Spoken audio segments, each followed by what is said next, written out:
This is episode 30, man. It's episode 30 for me. Oh, yeah? Ain't Got It Yet podcast, episode 30. Appreciate y'all rocking with me, man. You started this motherfucker right Yeah, now? that was the intro right there. Oh, shit, I didn't even know you started. I was just chilling this shit. Okay. Yeah, that's how it's supposed to be. We just chill. Yeah, nigga was just chilling. I was like, oh, I didn't even know he started. Appreciate you joining me, though, fam. Of course. You already know. We go way back. You Oh, was like yeah. one of my first ones on there. Oh, yeah, that's right. You was early that's right. on. You was early I got on. Mike, the host of the Bigg Umbrella Podcast. Bigg Umbrella with 2 G's. That's Get it right. Big with 2 G's. Don't forget it. I'm going to repeat that. That's Big with 2 G's, the Bigg Umbrella Podcast. Indeed. How you living, fam? Oh, I'm living, man. I'm living. I feel it. How often how often are you a guest on other people's podcasts? Man, I think I've done... I think this is my third time being on somebody else's podcast. Okay. I got another one coming up, but that's a little out the way, so I haven't done that one yet. But yeah, this is my third one that I've done. It's a little different being on the other side. Like I was even asking myself, like, how different is it for me being a podcast down on the other side? I think just being now on the other side of the camera, not on the other side of the camera, being interviewed, it's just easier to be chilling. You ain't got to really think on much. I mean, even though I don't anyway, but you don't really think on much of what you're going to talk about because really most shit is being asked to you. But I talk a lot anyway, so. I feel it. You said downstairs you've been chilling off the podcast a little bit. What you been up to? Outside the podcast is really I've been doing, like I was telling you, doing this thing called We Going Big, where we're doing more interactive stuff in and out the city. So it's like like I was telling you, we did, you do like workout stuff, have a basketball game, you get all that. It's more like a vlog setup, so that's even easier outside of the podcast. That's like more of almost like an everyday vlog setup type of deal, but you're just doing fun stuff that'd just be out of your realm, really. Because I don't never go sumo wrestling, like never in my life, but ended up going sumo wrestling, did workouts underwater, like I never done stuff like that. So you being able to experience new things like that, being able to focus on that. So, because we already got like so many episodes with the podcast. So now we're just focusing on what can we even have people like that come to the page, stay there for something else. That like they watch the podcast and I was like, okay, now they got they giving like the other thing called the Big Give Back. That's when we go out downtown or wherever and give out clothes and blankets, shoes and stuff to homeless people. So we got all those things. So once we got enough, we're going to end up putting them out so we don't have to worry about scrambling and getting more. So we've been focusing more on that.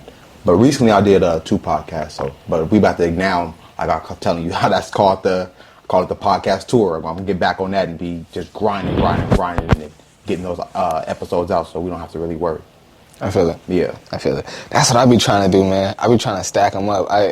Ideally, man, I would come in here and film every day. Oh, yeah. Ideally, I would come in here and film every day. Sometimes, and that's how we do with the podcast tour. Like, it's damn near every day and then a couple times on the weekend. Like, sometimes 4, 3, whatever, just extra on the weekend. It always just help. What made you want to start a podcast? I just, really, at first, it was really I'm into acting. So I like the acting. So I was even thinking about more. So you just enjoy being on camera? See, but it wasn't. See, the funny thing is like,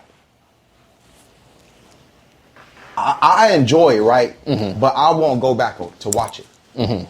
Like I haven't watched one of my episodes. You don't watch any of them back? I don't watch any of them. After you hit upload, you don't watch any of them back? And my guy, he always tell me like, man, you gotta watch them. I'm like, I haven't watched not one. And we almost had like 60 episodes, and I haven't watched one of the episodes all the way through. Not even one. Why? I really don't want to hear myself on the camera and even like see this shit. Like to keep it G, like I told you, like even when I was on the acting shit, when I did shit, like I didn't even want to go back to watch it. I don't know why that is. They were just like no funk or nothing, but I enjoy doing it and I enjoy being on the camera and all that stuff, but I just don't go back to really watch it. I don't care to hear myself. That's me. Like I don't care to hear myself, but I definitely go back and watch it. I definitely go back and watch it. I haven't. I'm not even gonna lie. I haven't seen one of my episodes that we did. And even though people tell me like how much they loved it and this, they love this part of this, I'm like, I haven't even seen it. I mean, I lived it. I was there and I was doing it, but I haven't. There's one phony view on all my podcasts. That's me. I have another YouTube account with my other email, and I watch it from that account. So there's always one phony view on all my podcasts. I watch them all. I watch them all back. With a phony one. Well, it's not really phony. It's just an old one. It's just an old one. Okay. Yeah. But yeah, you said what made me even do the podcast? it was like I said, through the acting thing. So after I was done with the acting, I got tired of going back up to LA back and forth all the time. And then it was just like, well, what else could I do that can be behind the camera and maybe make something of myself from that? And it was like, well, shit, I see a lot of people doing podcasts and things. Got together with my guy. We started talking about it, doing that. And after that, it was like really, after we talked about it, like immediately after that, I got on my shit, turned the page, created the Instagram page, started reaching out to people. From that, boom. After that, we started booking and was in Gomo. And now, looking at it now we're doing the podcast and things outside of it. Because I know growing with the podcast, it's just going to grow me into different stuff, introduce you into different people, different circles and things like that. And I like that a lot. Yeah. It just How long have you been acting? Man, the acting thing, I was doing that probably for like 3 years. And I never got no big roles or nothing like that. You even get some like cool money out that shit, like for real. It's like just for the couple hours. Sometimes you work a lot of hours, but sometimes you work a couple hours and you get paid like some good little money on that. But yeah, I never even had no big roles. I did like commercials. I did like some stuff with music videos and background scenes and stuff like that, but never like nothing big. But now since I got this with my guy, like how we about to really turn into LLC. So it's like it's going to be way outside the podcast because we want to do a lot of stuff with film. So he even talking about like we really want to do like movies and shit. We're going to start off with shorts, they're going to be like nothing crazy, but definitely want to start getting into movies and shit. I want to be down. Oh man. I want to be down, bro. That's like, because like after, like I told you, I'm in the acting shit. So now we already talking about like how we want to do our first one. Like I definitely want to make like a hood movie. Like, cause that's like, those are always classics for me. Like to make and you want it to be a hood movie. Like I don't want to make a hood movie and make it look like the best shit. Like you want it to be, to look like a hood movie and be like funny and shit. Whatever you make it, we want to make. So I already told about that. We want to make something like that. Like we just got a lot of shit that we want to do that now, since we have something we turned this into something, now build that shit up and run with it. Like I'm gonna run with this as big as I can get it. And that's big with 2 G's. As big as I can get this shit. Like that's how I want to run this stuff. That's what really started it. We're gonna have to collab, bro. Cause I want. That's no problem. I want to do some acting, bro. I played a therapist in my homie's video. My guy A1 Beans. And then when you did it, did you have to go like this? I did, and it's funny. That's the funny shit. I swear, man. Therapists and movies and shit, you always gotta go like this. You got some glasses on or some shit. You probably read some paper or some shit. And it's funny. It's funny you say that. Oh, but I think I seen that shit. You was in the music video, right? Yeah. I did see that. Yeah. I did see that. It's funny you say that because that was why he had me play the therapist. He was like, number one, I didn't want to get one of my homies that rap that people like know him to be a rapper to like be the therapist, and it'll be like, it's not really gonna fit. He was that shit kind of funny though. And he was like, he did have his homie or whatever. Yeah. Everybody know him. I am his homie, but I don't nobody know me as a rapper. Right. Everybody know me to sit down and talk, and that's what a therapist do. And that's what he told me. He was like, bro, exactly. He was like, exactly what you do on your podcast, bro. Sit exactly how you put your leg up, bro. He's like, just bring a notepad and a pen, and you just that's it. Just like do what you do on the podcast, but have a notepad and a pen. They say niggas that sit like this. That's when you know they start getting money. Nah, it's this one. They say niggas that sit like this. Nah, it's this one. Oh, it's this one with the whole cross going like this. It's the whole cross. That's when you know niggas getting money. This is like what's that LeBron's agent Rich Paul? He sit like this. Steve Harvey sit like this. You're right though. And they with the arms folded in the back, exactly. the whole joint, you just like this in the back. Exactly how my arms are like this in the legs. It's either the arms are like this or it's like this. Or the praying shit. You ain't lying. That's how you know. When niggas get money, that's how you know. They start crossing their legs and shit. Yeah. He told me, he was like, exactly how you sit on the podcast, bro. He's like, just come with that same swag. And I was like, I just know I can't have a hat on. I wanted to have, I'm supposed to wear glasses. Oh, I wanted to have glasses on. I don't want to have a fitted cap or a beanie on, you know what I'm saying? Like so you're supposed to be like a, professional. But I mean, so I just shaved it up real good, you know what I'm saying? Came with the baldy. You know, so I had a lot, and it's funny, bro, like we had there was one scene where he had to just like look like right at me and like really like be like energetic and like emotional, like really like yelling, like getting like some pain off. And I'm acting. So I'm in there, I'm not smiling, I'm like really like, and he like stopped and started laughing. He was like, damn, bro, like you really good at this shit, bro. Like, I was just about to ask, like, what was your experience? It was a lot of fun, bro. It was a lot of fun. I want to do more of it. That's how I be feeling, bro. Like that's why I said we got to collab. Shit, like, no lie. That shit was fun. Like, I was in, damn, I fucking forgot what this shit is called. It was, I think it was called Steppers. Steppers with, I think his name is Doug 22 22 Doug or something like that. It was Black Youngster, Mozzie, a couple other names. I did a music video with that. In that music video, Black Youngster like jumped off like a tire or some shit and like punched me, and I was supposed to have fallen like into this fucking like, we was like these military cats or some shit, and they was doing a music video, and yeah, I think it is called Steppers, and we was like just they had us like running off the bus, like fucking carrying fucking bazookas and shit in the bus, like with fucking like a big ass fucking like rifles and shit like this. Like, I mean, they wasn't real or nothing like that, but you know, and you all in your military gear and shit. And then there was a scene, they had me and Black Youngster, well, it was like me, it was like everybody else in there. But Black Youngster jumps off, like bam, he hit me, and I'm supposed to have like fallen into like this shit. That shit was like, I'm like, this is pretty cool doing this shit. Like, that's it. Like, that's what, like, I'm intrigued with the acting shit. So definitely, like I said, like, that's going to happen. What would be like, if you were still an actor, what would be like your dream role? See, that I can't even answer, because it's like, if I, like, real shit, me being on an acting scene, I'll be versatile. Like, that, it's not going to be easy to be in a box. Like, I'm going to be doing the funny shit. I'm going to be doing, like, the drama. Like, I want to spread. But I'm saying, like, the role that, like, okay, if there was a role that would break you to the mainstream America, what would you want that role to be? I think what type of role? I'm not even gonna lie, I wouldn't even go with funny. I think it'd more so be something serious and like heartfelt for somebody.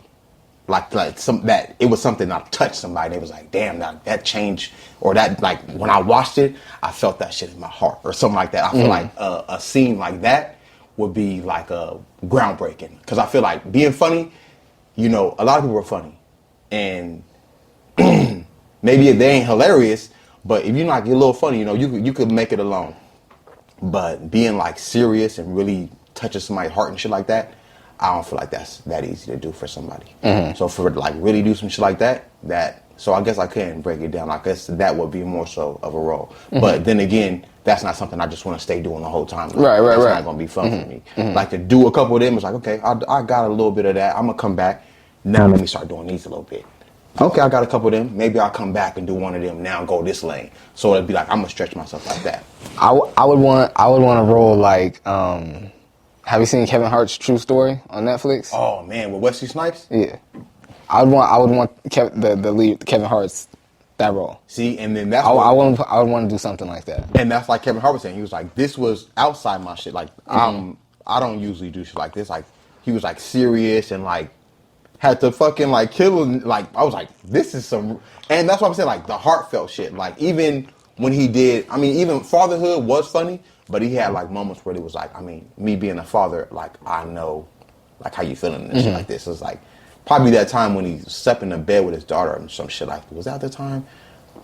There was some scenes in there I think like brought me to tears or some shit. Okay, who's your And I don't even be crying like that. Just keep it 100. But like, I cry easy when I'm watching stuff. There's been a few movies, but now even I feel like as I gotten older, just I've been through different experiences. I can feel like when somebody's like, I can feel what they're going through at the time. Oh, me too. I think I've told the story on this podcast before, bro.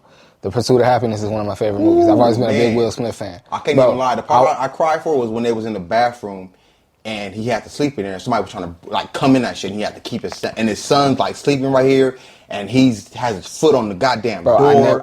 I seen that movie in the theaters. Man. I seen that movie in the theaters. After I moved out and got my own place, this was still when you still had DVD players. I bought it on DVD. I would watch it when it came on TV. DVDs. I would watch it when it come on TV. It's one of my favorite movies, bro. I would never cry watching it, though. It's a heartfelt movie. I love it, but never cry. After I got married and had a kid, then I watched it. The first time I watched it after being, I don't think I watched it after being married. It wasn't until I was married and after I had my first kid that I watched it. And I was like, I cried watching it. And I was maybe like 30th time watching it. And were you with anybody when you was watching it? I was by myself. I think my son was in the house, but he was in his room sleep. I was just in the living room. No, he was like in the crib sleep in the living room when I was in the living room watching TV. Have you cried in front of your kids? No. Is that something you want to avoid? Yeah. You don't want them to see you? No. Why? It depends on why I'm crying.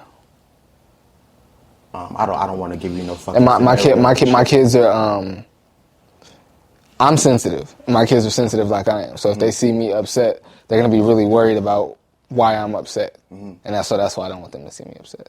So, it's not that I think like I don't like. It's not that I think like crying is soft, and I don't want them to see like me crying. It's not that at all. It's my kids are sensitive like I am, and if they see me upset, they're gonna really be like, "Dad, what's wrong? What's wrong? Like, why are you crying? Like, what's going on?" And so you wouldn't want. So it's like you wouldn't want. I don't want them to be worrying about me. You don't want them to be feeling. You don't want them to be in pain because they see you crying. Exactly. I don't want them to be. I got to be strong for my kids. Exactly. Type of deal. Exactly. I feel you. Exactly. Yeah. I mean, my daughter's only 2. She's gonna be 3 coming up in January. So I mean, but I mean, she hasn't seen me crying or like that. But I'm sure at some point she will. Yeah. Man, you know what's crazy? I know I want boys. I don't think I've never only in church, and it wasn't like I didn't see a tear fall. It was more like he was kind of like sniffling. Who? My dad in church. That's it. That was the only time. I've never seen my dad cry. And you grew up with your dad? Every day. Damn. See, so that's another thing that probably... I always go back to, like, how people was raised. He ruptured his small intestine when he was out of town. And my mom told me that he was in so much pain that he cried, but he was out of town and I didn't see it. But my mom told me that brought a tear to his eye. That he was in a lot of pain. See, and so that I'm sure rubbed off on you as well. It's like, you never seen your dad cry, and I'm sure, like, well, I don't know your relationship with your pops, what level you hold him to. It's like, if you hold him to a high level, it's like, well, I'm going to live up to that, like, with my pops.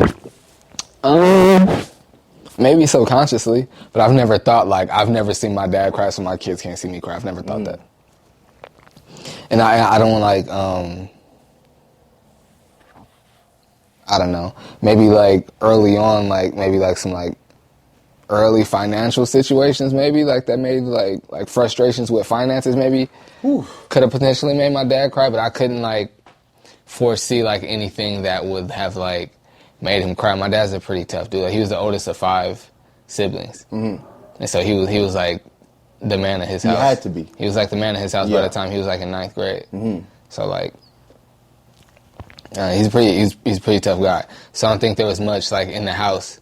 Like, I'm even, like, as much as it would hurt him to see his wife or his children hurt or upset, I don't think that would bring him to cry. It would just upset him. Is your dad still alive? Yeah, he's still alive. Have you had him on here? No, but I told my parents that I want to have them. I'm telling you, but I'm like, bruh, that's like... I'm gonna have them on. I already have I told myself I'm gonna have my mom on. Like, I want to have my grandma on before she passed. My grandma's like fucking 98 years old, so it's like, I gotta have my grandma on. Like, she birthed all this shit. Like, she been here for all these generations. Like, crazy. My mom, me, now my daughter. It's like, all that shit is like, she been there for that. So it's like, she seen when gas was X amount of, like, dollars and shit, when cell phones was, like, whatever, like, that type of, when the fucking house phone used to have to go like this and shit like that. So it's like, then she seen when you have to text as a phone, like how, remember text phone, on your phone you had to press the number multiple times to get to that T9 type of shit. Yeah, like, even that. Then the fucking iPhone came out when you flip it out, like, and all that shit. So it's like, she's seen all that shit. Like, that's why, like, to get game from old people, they can tell you some shit, like, from way back. Oh, that's my favorite thing. You get shit from way back when, like, you have no idea about. Like, oh shit, that shit was real. Like, oh yeah, I remember we had to do X, Y, and Z, X, Y. Like, yeah, no, I remember that shit was real. One of my favorite things is to sit up and listen to older people talk. It's one of my favorite things, bro. It's so you gotta if you're sensitive, you gotta get past how they gonna speak to you, and like how sometimes abrasive and just how blunt they are. But you get past that and listen to what they're saying and pick up those jewels. There's nothing like just sitting at the feet of elderly people and just listening to them talk. No, bro, nothing better than that. The crazy shit. I be even like talking to my lady about it. I already picture myself as an old man. Like, I look forward to it. As long as I'm like keep myself healthy and shit, I look forward. I ain't gonna try to like die in no graves. Nope. Like, I ain't work. I never been that. No, I was looking for. Cause I'm like, I just hope I'm able just to be financially stable, and I'm still healthy wise as far as I could. If we need to, like, take care of if my daughter ends up having grandkids, we able to take care of them, go on trips like shit. I just want to be older and still live. But me, as I know, of being older, I'm gonna be talking shit, and I still see myself as I'm gonna be chief and smoking weed, like, as an old man like that. Like, that's like, I'm chilling, and I know my lady don't smoke at all, but she know I smoke all the time, and she ain't got no problem with that. As long as I stay on my shit, like, weed ain't affecting me in no type of way. That if it did, that shit'd be off the table. But it ain't affected me in no type of way. So I ain't never felt like, oh shit, maybe I should kick this to the side or something. Because it ain't never negatively affected me. I stopped alcohol before I started smoking weed. I feel it. Yeah. You born and raised in San Diego, right? Mm-hmm. What part of Dago you from? Shit.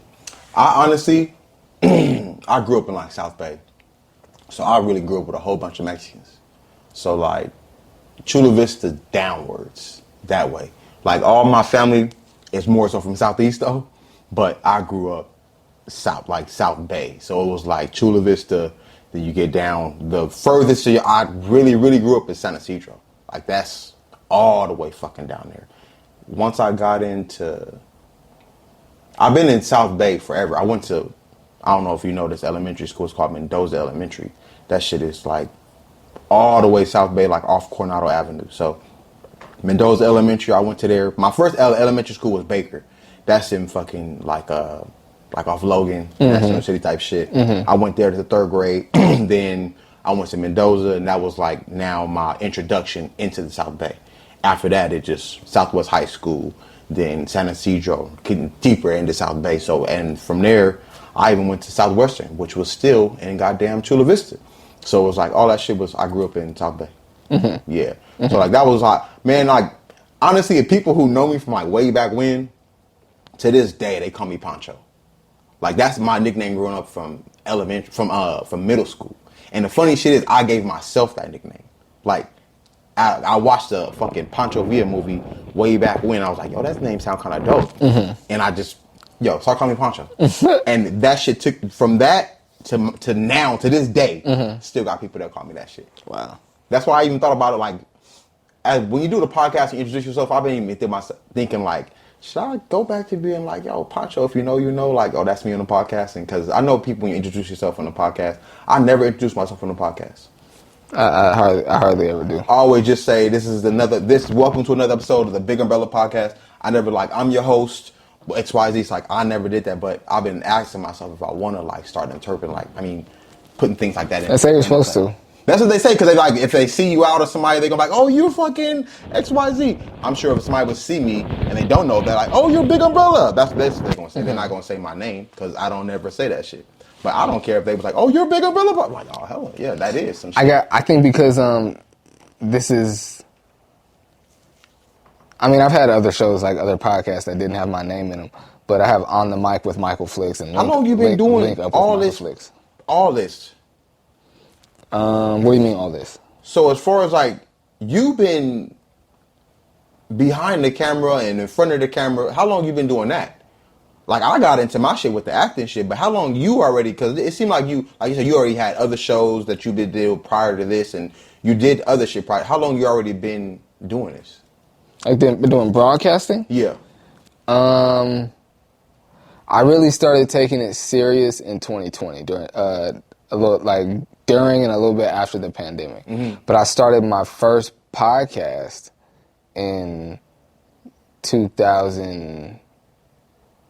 I started my first podcast like 7 years ago. You remember what that first episode was even like? I know that's a while ago. Yeah, it was called... Was it Ass? Yeah, it was... yeah, probably. I haven't listened to it for a while, but it probably So if you could look back on that, what would you tell yourself like, yo, do this instead of that? 7 years ago when you were starting a podcast and now all the shit you know now. Cause like we talk off camera, nigga. You gave me game like even little shit to like ARO critiques. Cause that's me. I don't like yes niggas around me. Like I need somebody. But if it's good, then give me my shit. Don't bullshit me and talk shit just cause you want to. If it's shit's good, then say it and leave it at that. But if it's something that you've seen and something need to be changed or blah blah blah, holla at me and let me know whether or not I'm gonna do it or not. That's gonna be up to me. But at least now somebody told me like, oh shit. I didn't even think about that. And all the little shit that you tell me is like, oh, boom. And once you tell me, it's like, oh, took care of that shit. Now you don't never see that again. So it's like shit like that. Like that's why I'm saying like you know a lot of shit already behind the camera, in front of the camera, all that shit. So what you starting off in the broadcasting for that first episode you said was ass, and looking back, what would you tell yourself now? What would today's self tell that guy? Yeah. To speak, just keep going, but speak louder. So when you was doing that first episode, you was kind of like hermit crab in a shell type. I just naturally have a soft voice. Like it's not like. Are you introvert? No, not really so much. I've become more introverted. I used to be really, really, really extroverted, but that wasn't good for me. What brought you to then? You said you was hella extrovert. Now more so brought you like to okay, let me. What was that moment that you transitioned for you to do that? Being in the not really being in the mix, but just trying to be too friendly with everybody. Oh yeah, caused me to start like trying to trust everybody. You thought everybody was your fucking friend, and that got me burnt. Yeah, and that got me burnt. So now I'm like, I'm really friendly. I'm really personable. I'm really extroverted. But I gotta. When I walk in the room now, you gonna know I'm in there. I'm gonna shake your hand. I'm gonna shake everybody's hand. I'm gonna give respect to everybody. I'm gonna say what's up. But after I do that, I'm gonna play the background and observe everybody. Yeah, that's me. I'll be watching everything and everybody before I'm finna be. If everybody, okay. I think I'm pretty good at ping pong. I think I'm pretty good at ping pong. We could walk in somewhere, they could be playing shooting pool and playing ping pong. Mm-hmm. I love to play ping pong, bro. Mm-hmm. That's your shit. I can see 2 tables. Before I get on the table, I'm not gonna put my name on the list, nothing. I'm gonna shake hands. What's up? I'm Mike. I'm either grab me a chair like close to with my back to the wall so I can see the door, or if I can't sit down, I'm gonna just peep everything. Mm-hmm. Before I do anything, I'm gonna just peep everything and everybody before I do anything. And I've learned to be that way. And a lot of the times not a lot of the times, before it would cause me to I would do that for so long that by the time it's time to leave, I done spent my whole time playing the background. And I didn't do no networking, I didn't meet nobody, I didn't, you know what I'm saying? So I had to learn to bro, it's okay to get off the wall and you know what I'm saying?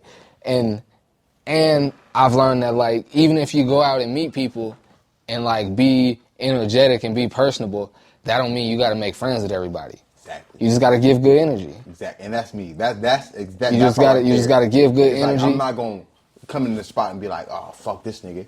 But I'm gonna come in, oh, what's up, what's going on? My name is XYZ, whatever, and good to meet you. Mm-hmm. But after that, whatever comes from it, they gonna probably kind of play their cards and show me what they about.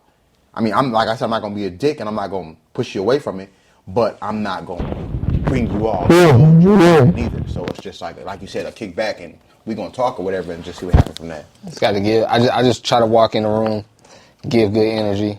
I always, and that's what I love that.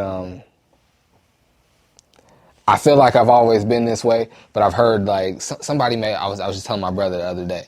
One of the high school coaches here in San Diego, made some type of post.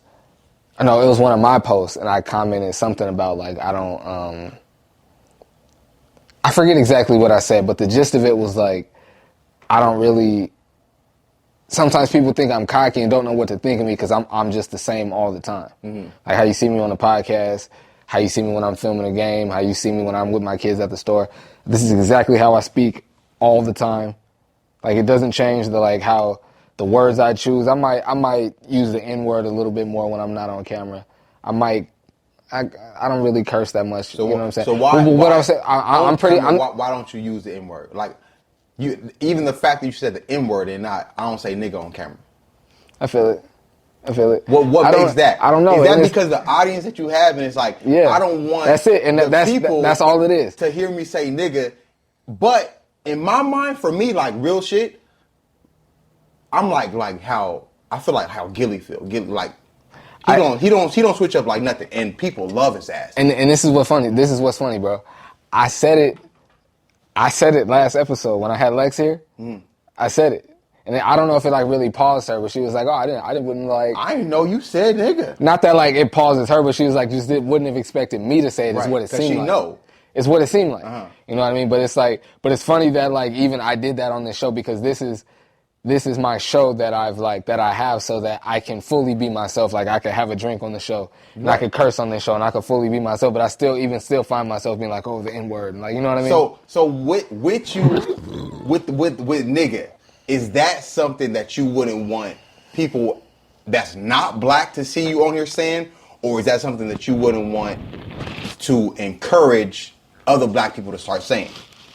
Like, what would make you want to exclude saying nigga? Like, I said it, and I said it probably 6 times. Like, that's why I asked like that. I think it just comes from my biggest show on my network and on my YouTube channel is my sports show, and the audience has a lot of high school kids and their parents. There we go. And so it comes from serving that audience.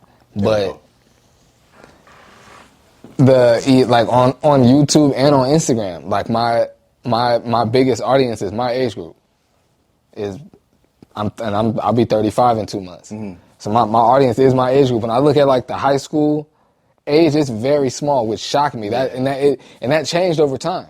It used to be the high school was my biggest audience because that was the majority of my pretty much at one point I would say a good 95% of my content was high school basketball and football, with like 5 to 7% of my podcast stuff. Mm-hmm. Now it's like almost all podcast stuff. Huh? Yeah. Oh yeah, you got to. 100. The funny shit I was today, I was actually looking at analytics on the YouTube. You got to. And the Instagram. I'm like, oh shit. So the drop off is here. The spike is here. Oh. If the goal is to get some money out of this, you got to look at that. Yeah. If the goal is to get some money out of this, you have to look at because they're gonna look at that. You can't get no money if you don't look at that. Unless you're somebody that is popular. Popular or controversial or that shit works out a lot. And that's just the lane that I. Unless you just burst on the scene with a whole bunch of people looking at you, you have to look at the analytics if you want to grow and make money, bro. When you just brought that controversial, I always thought about that thing, and I was like, that's definitely a easier way to get views. Oh yeah. If I wanted to just come out and just start saying crazy shit, I'm like, yeah. But that's also outside of me. Like, that's fresh and not fit. Who I am. Fresh and fit. That's how they got all they. I don't even know who the fuck that is. That's that they like those manosphere guys. Like they like. What is manosphere? They serve like the incels. Like they speak to the incels. So you fucking me up. What the fuck is incels? You said manosphere, incels, manosphere, incels. What the fuck is that? I'm not exactly sure. You don't even know what the fuck that is. I'm not exactly sure how to describe the manosphere, but I know incels is like unintentionally celibate because they can't get none. And so there was this like... Shit, see, I ain't never heard that in my life. There was this podcast called... Incel. Fresh and Fit. So basically, I ain't having sex because I can't get sex. Basically, yeah. I'm celibate because... Ain't nobody wanting to fuck me. Exactly. Oh, damn, I ain't never heard that in my life. See? That's when you learn new shit. I like that. See, I don't like incel, but learning new shit. I know what you mean. Yeah. I know what you mean. Yeah, definitely. That's funny. Did you watch any FIBA basketball? I did not watch that at all. I didn't even know who the hell was on the fucking team. Really? I'm gonna keep it 100%. I just saw the clickbait and shit saying like, oh, Canada beat out USA for the bronze medal. So like, I just saw shit like that. But when I saw that in my mind, the first thing that went in my mind, I was like, they probably didn't have nobody on the team. I don't know who even the team was for USA. They had a bunch of really good players on the team. They just didn't have the best of the best on the team. We didn't even get a medal, though. We should have at least got a medal. We didn't even get a medal. At least, because it's like, all the years they play, like, they always get medal, right? Yeah. So it's like, this year, what happened? Like, even 1 year in the Olympics, we got the bronze medal, and that was, like, a big disappointment. That was like, bro, the bronze medal? We're USA. We got to get the gold. Like, not even the silver. We get the gold. You niggas got the bronze? Because like NBA, and so the fact that we at FIBA and we don't medal at all, we come home empty-handed. That's what that make you think when you saw that and you saw they didn't even place for a medal, but you also still didn't see the lineup and you said it wasn't the best.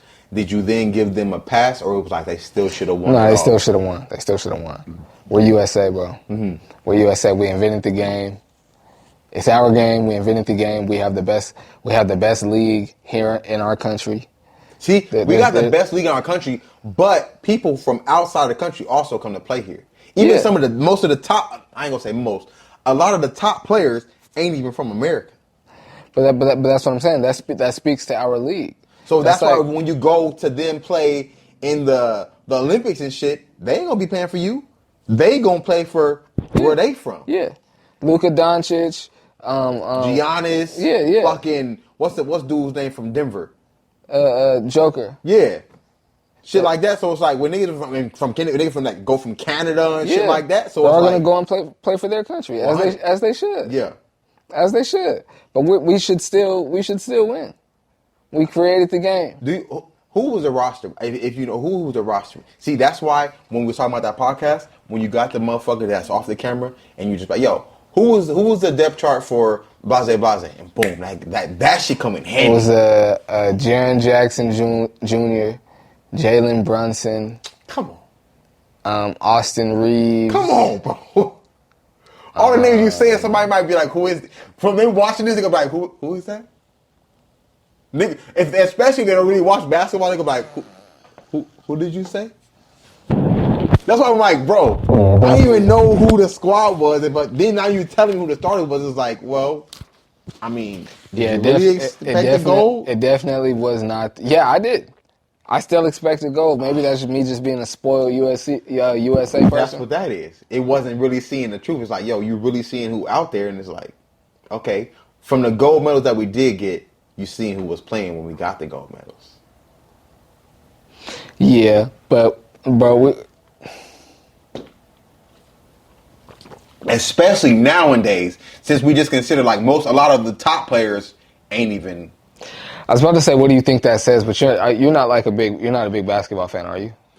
As far as me, when season time, the games, I watch the game. But as far as me knowing all the analytics behind the squad and all that shit, so that's why when somebody asked me about being a fan, I think it's different levels of being a fan.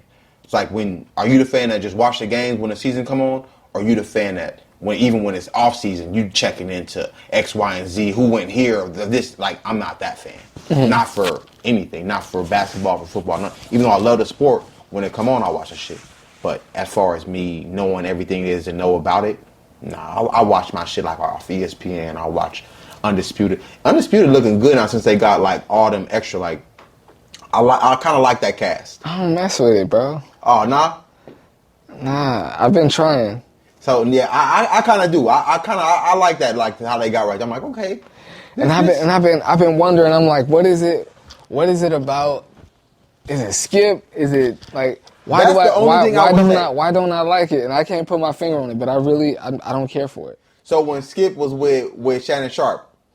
I liked it. Okay, so maybe it was a Skip. Maybe I'm just a Shannon Sharp fan. Okay. Because now when Shannon Sharp went over here with Stephen A., I already liked First Take. Oh, I did too. That's already that was like, I watched that too. So it's like, that's why I said, when I say ESPN, it's really First Take. You see Shannon Sharp called Stephen A. Skip for the second time? He said, "Damn!"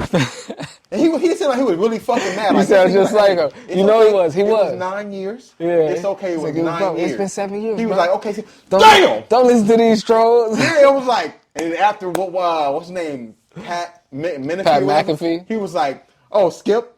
And like he kind of fucking told him type shit.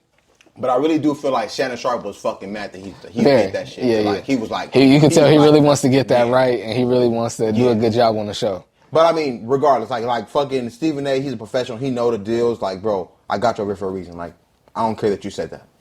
Like, we got you over here for a reason. You said that for 7 years, bro. Right. He was like, it's okay. Don't listen to them trolls out there. It's me and you right here. That shit was so funny, though, because he was for real fucking mad. Like, right after he's like, damn! He about to break that big ass thing. He about to break the goddamn table and shit. Like, that shit for real.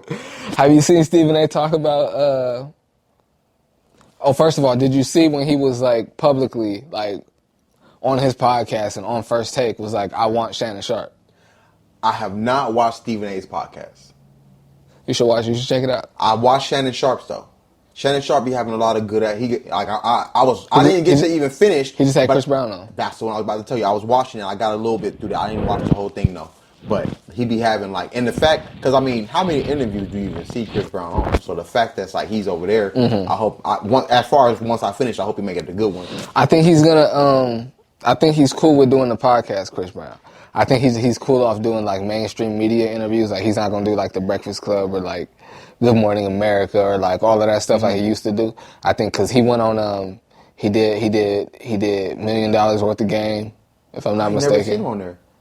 He did. No. He did Drink Champs, and then he had. I ain't seen one of them motherfuckers either. They came to his house, Drink Champs. Oh, okay. And then I think Big Boy came to his house too. And then he just did Shannon Sharp. They went to his studio. And he just did Shannon Sharp. Yeah.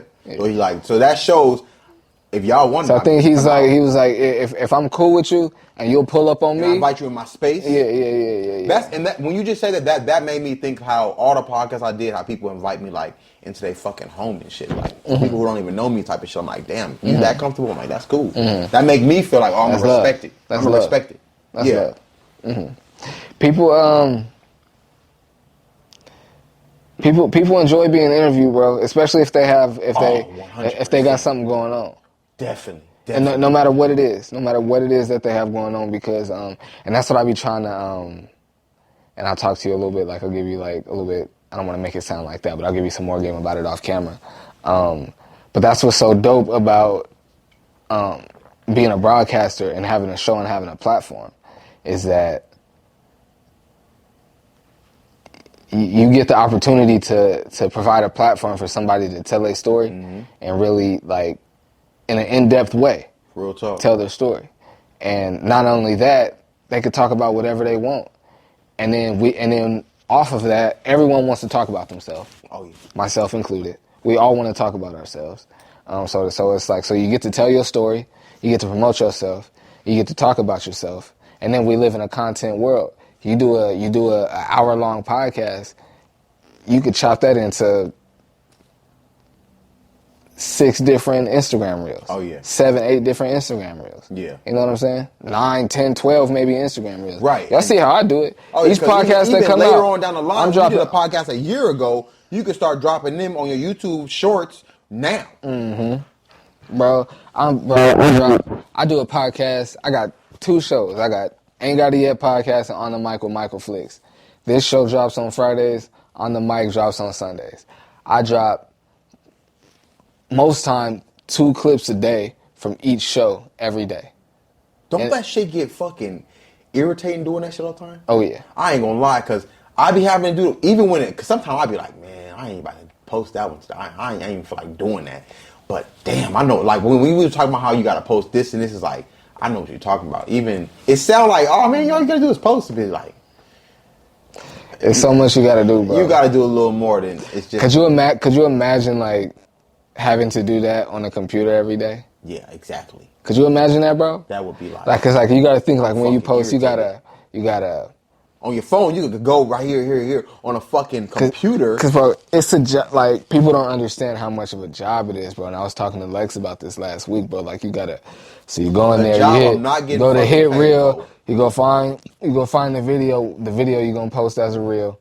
Boom, you put that there. It's gonna take you to that page. Then boom, you gotta get the picture. That's gonna be the thumbnail. The little cover. That's gonna be the thumbnail. Yeah, the cover. Then you gotta position that the way you need it. You gotta type out your caption. And then if you hit back and try to go back and like think about or go back and do something else and forget to hit save draft and all that shit gonna be gone. You gotta type it all over again. So you gotta do all that. You gotta tag all the right people. Put the hashtags. You gotta go through. Put the topics. Oh my gosh, it's so much. You gotta go through and make sure it's on upload to highest quality. Like, it's so much. Like, bro, it's a job. It's a job. It's so much that you can forget to do in there. And there's so many times that because there's so many steps in there that you will like save to draft and put your phone down and go do something with your kids or go eat lunch or go run an errand real quick. And because you did half the steps, you like low-key tricked your brain into thinking you posted it. Yeah. So you'll get back, be thinking like, oh, what? Like, ain't nobody commented on mine. I know, like, ain't nobody share, ain't nobody like leave a comment or nothing. You're gonna like, nigga, I didn't even post it, bruh. It's still in the draft. I be thinking it's just me. I'm sure any podcast or anybody who really like doing content shit, you ask them on it, they'll probably tell you the same shit. I feel it. Like you said, that shit turned into a goddamn job. Bro, I was just watching that podcast, The Pivot, with Gilly. Yeah. Man. I seen the clips on Instagram. I can't wait to watch. Well, I don't want to say I can't wait to watch it. I'm going to watch it. I'm sure it's going to be a tough watch. He make it in the beginning to like the halfway through. It's a little rough, but then you get through it. He still like crack jokes and shit. Mm-hmm. I'm sure he does. It was on some real shit. That part they put on Instagram, I was like, ooh, yeah, man. I was just like, damn. That's when I saw that. I was like, damn, bro. He was like, that's what made me a man. He said, I thought I was a man because I'm paying bills and I'm doing X, Y, Z, blah, blah, blah, blah. But when I had to do that, that's what made me a man. I'm like, man, I can't even fucking imagine. I can't even fathom you losing your kid and having to do that. Shit is just like. Bro, he didn't have to wash his body, but. He gave it like the detail. Like if he didn't want to, he could be like, nah, I'm not even going. I got a homie that lost a kid, lost a toddler. Oh, shit. And he man. He cried, but he took it like a champ. There's no way I would have been that strong. I think about that so often, bro. Like that. That's and my boy. And when you say he took it like a champ, like, what is that to you? He publicly, I'll say, I don't know what he did behind closed doors. Publicly, he was very strong, very present, very coherent, for lack of a better term. And I'm using those words because I wouldn't have been very present. Had I not been screaming and crying, I just would have been sitting there staring in space. Man. And calling, he'd have been like, Mike. Even as you saying this stuff, I'm staring into space because I'm just thinking like, I have a daughter. So I have a toddler. And me, and even imagine that, like my heart, I felt that shit in my heart. I'm like, I don't even want to think about having to do that for my daughter. Like, that shit is just beyond me. So like you said, when you become, for real, like you become a father, but even like after he said, like, I thought I was a man because I'm paying bills, X, Y, Z, I take care of my kids. But that fucking day, that I became a man. I'm like, man, that right there, I felt that in my heart when you said something like that. They ain't gonna play with it. Speaking of dads, as well as the coach, Deion Sanders. Oh, man. You been watching Colorado State? Oh, man, who hasn't? Honestly. I didn't watch the first game. I watched the second game. I can't even lie. I didn't even watch college football. Like, that wasn't something. I haven't really watched, bro, since. I haven't consistently watched college football since Reggie Bush was at USC. And I don't even know if I watched it. I'm not even gonna lie. College football just wasn't something that I watched. I'm gonna be 100. What was the dude at Michigan? His name was Shoelace? I don't know. It was like Shoelace Johnson. My cousin Stephen McClure. Shout out to the fam. He went to Cal Berkeley. I watched his games when he was in college.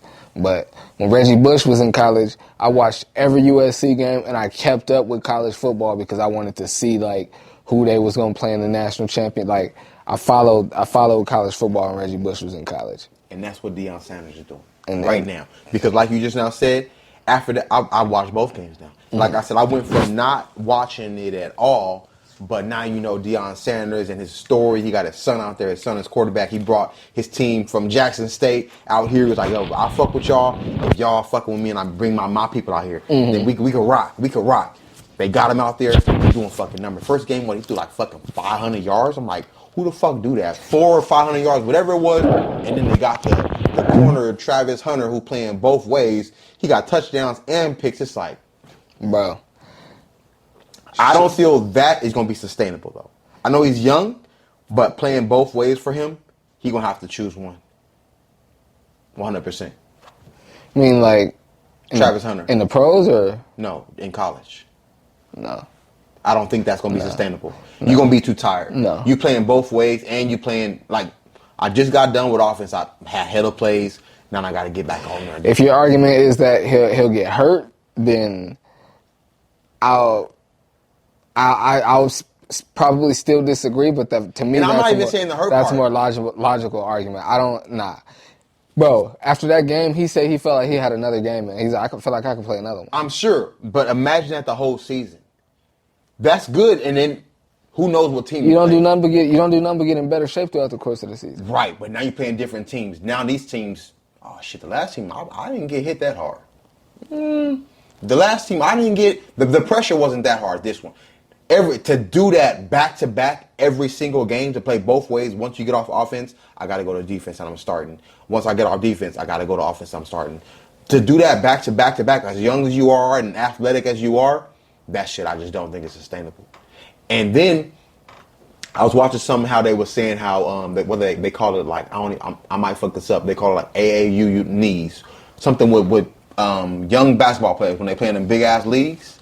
How when you take all that wear and tear as such a youngster on your knees and shit, that shit fucks with you when you get way older. So you're not gonna be as sustainable. So even when you're playing big time as a youngster in football, you taking a lot of more wear and tear than once you get to that. Because you go from a youngster playing, then you go to college, and then you hopefully go to the NBA from there. Now it's like all that shit that led up to you even get into the NBA, your shit is.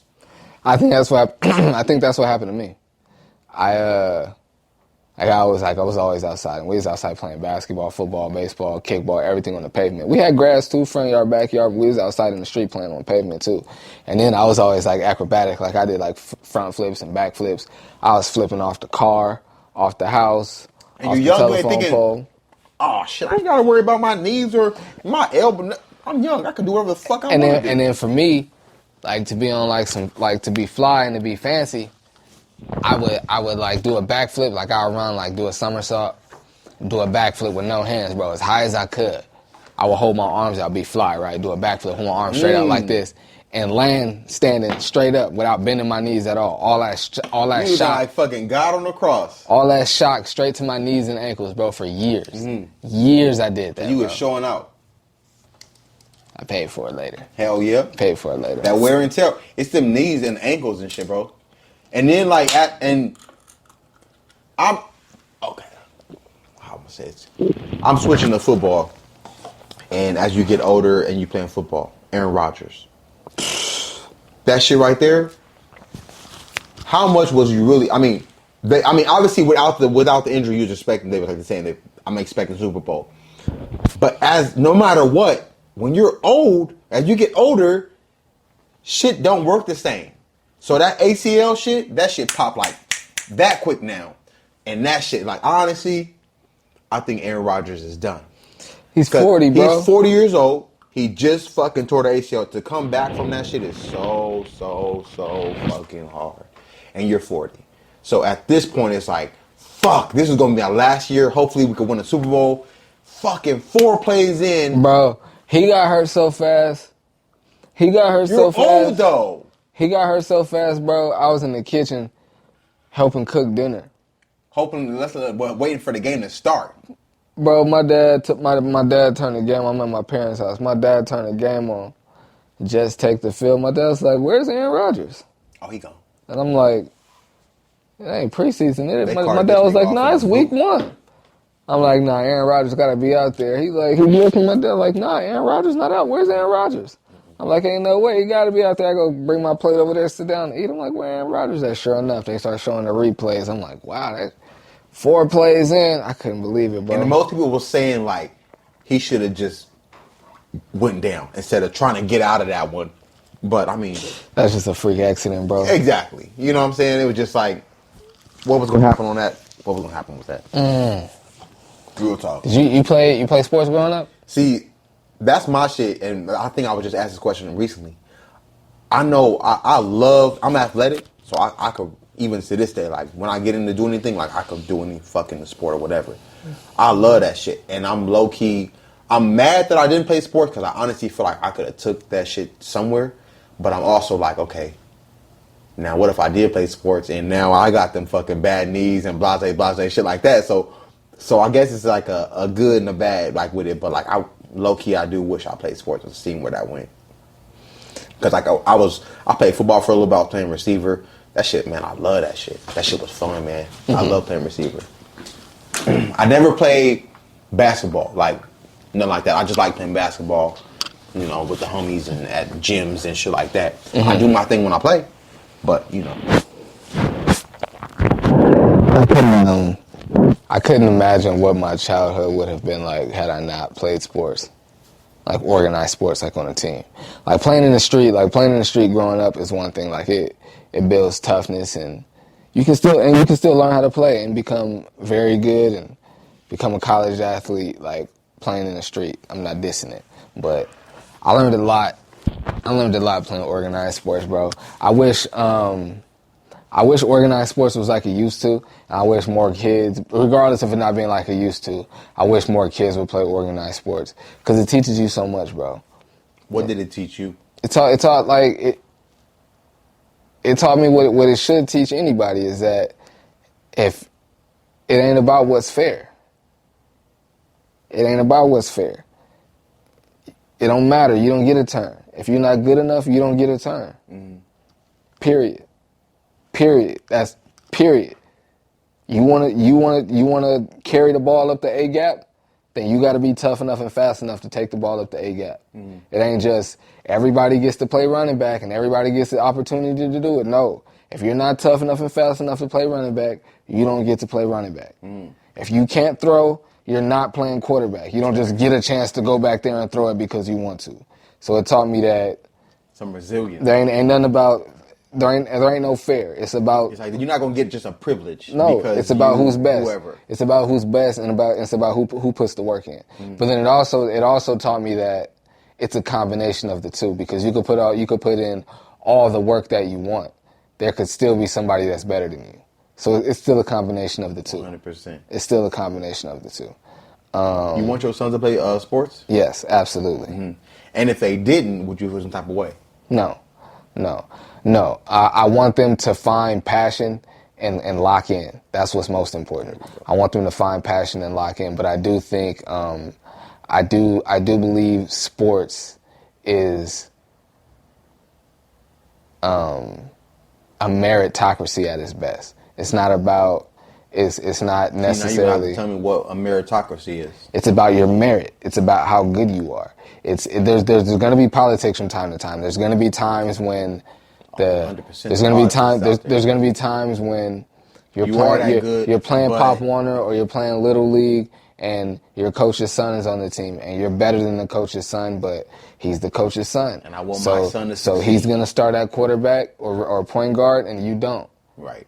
But again, that's life. Are you going to cry about it?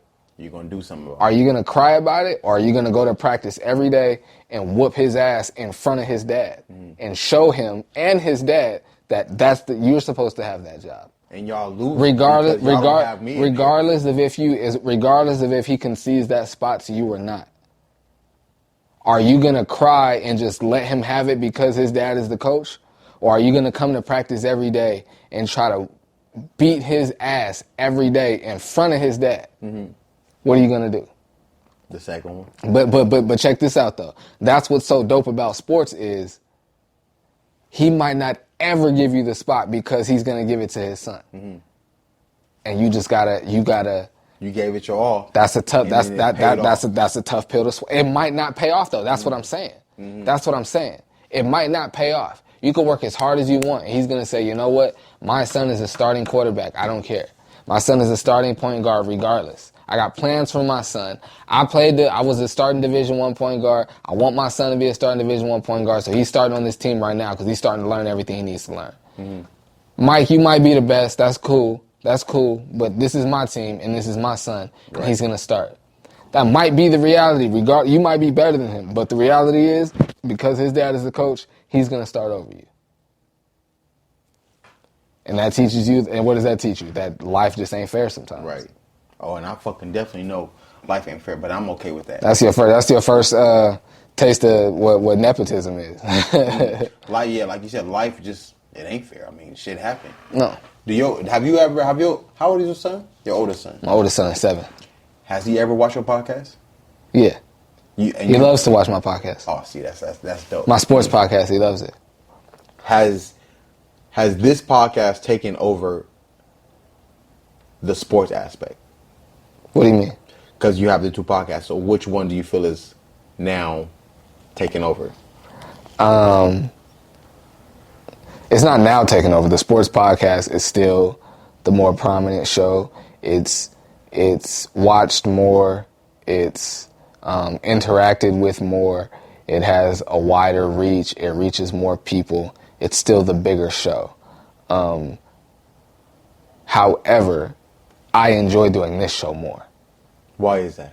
Because I can freely be me. Mm-hmm. I can freely be me on the other show. But you gotta, but, you got kids and it's not even that. And it's not even that I don't enjoy. I don't mind it. I don't mind it. I enjoy it. I look at it as like,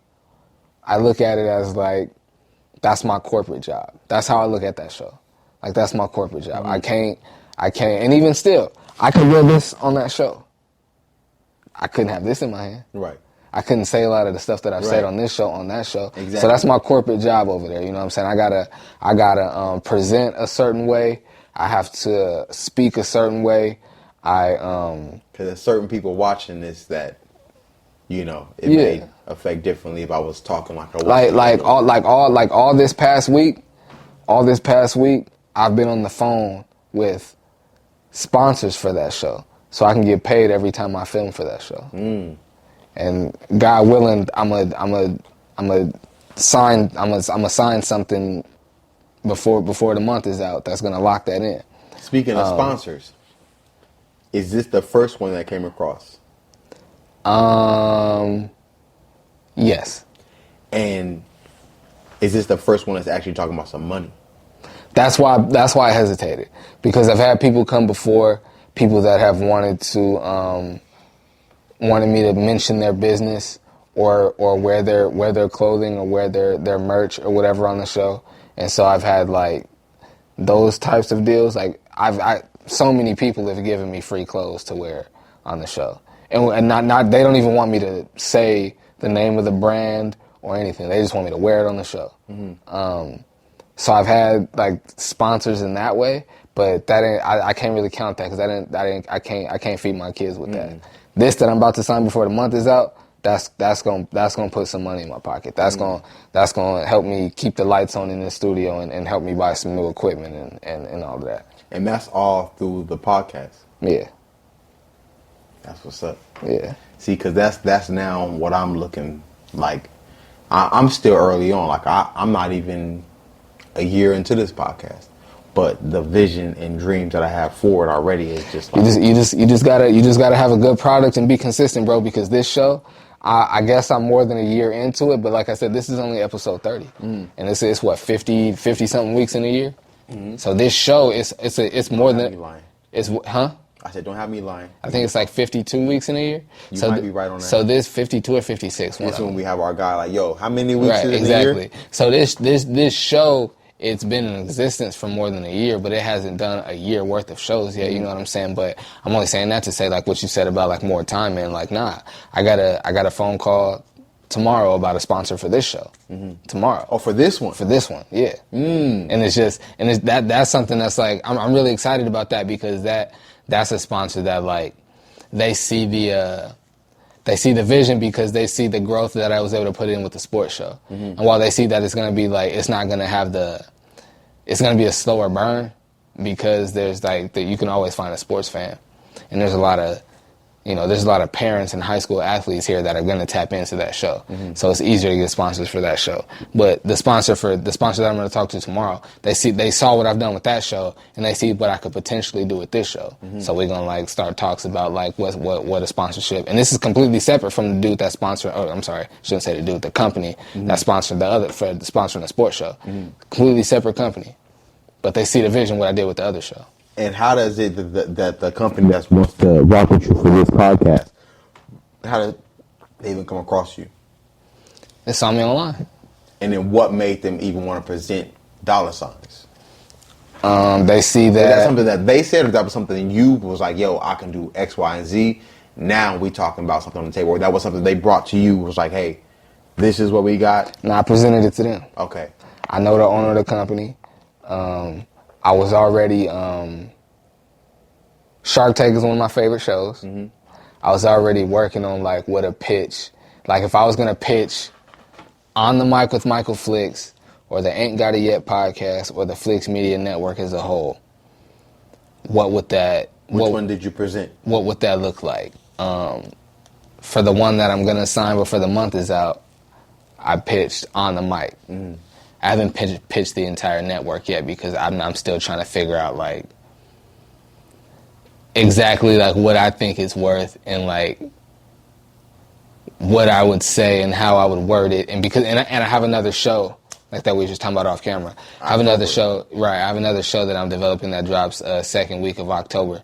So I want to, and that's another reason why I haven't really, and I don't want to make it like I'm some big dog out here just yet. Like I got like this. But it's visions. Like I got this massive network that's out here ready to just close all of these deals. I don't want to make it like that, but I am to the point now where like people are starting to notice, and I'm still developing different things to where it's like I'm only gonna pitch the shows. I'm gonna work on sponsors.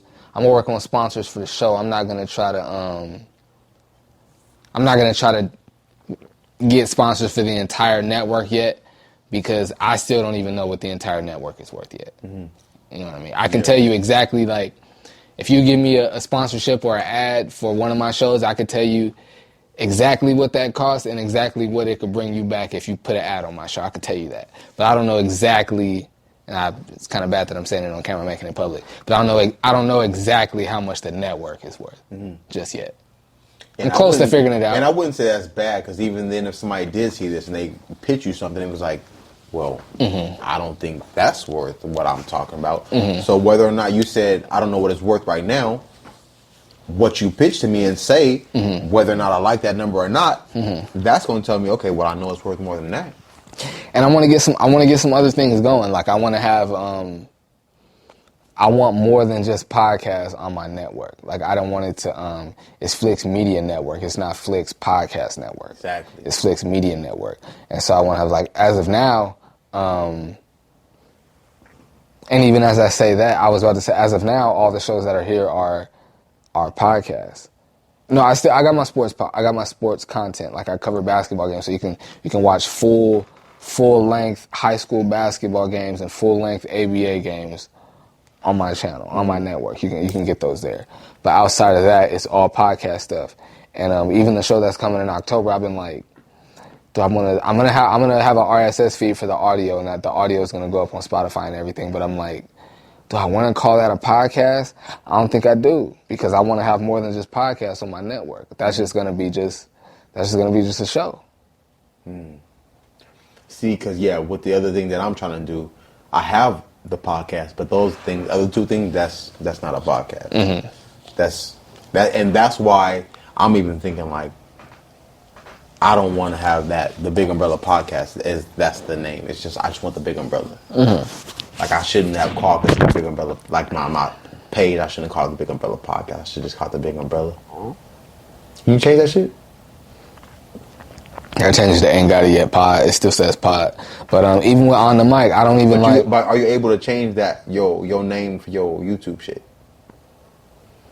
Mine just says Flix Media Network. No, I'm saying for me personally. Yes, you can change it. Yes, okay. yes. Just take off the podcast shit thing, because it's like you just said, like it's way more than just gonna be a podcast. So this can't be the Bigg Umbrella Podcast, but it's more. And see, I go back and forth with that, because like even like I don't, and that's why I even had on there like one of my questions was like, do you call yourself a podcaster? And I do, but I don't. I'm getting away from it. I just say I do broadcasting, because a part of me, I do podcasting.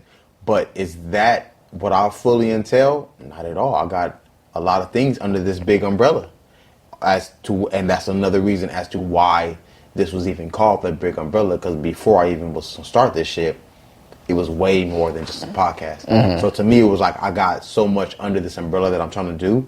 That's the perfect name for what I'm trying to do, because it's the podcast. I'm trying to have a nonprofit fitness thing under this. So it's like a lot of different things under this umbrella that entails like what I'm trying to do. So that's why I even came up with the name, the Bigg Umbrella. Let me ask you this. Have you ever thought that maybe you should try to like niche down and maybe focus on one or two things instead of trying to do so much? Not at all. Because all those things that are branching off to something, those will just all be something that I feel develops. Because the thing that I am trying to do, I feel like it's a necessity. So then I guess the question is then, what is the umbrella? As far as what? You said you got all this stuff that's under this umbrella, like, so like when you say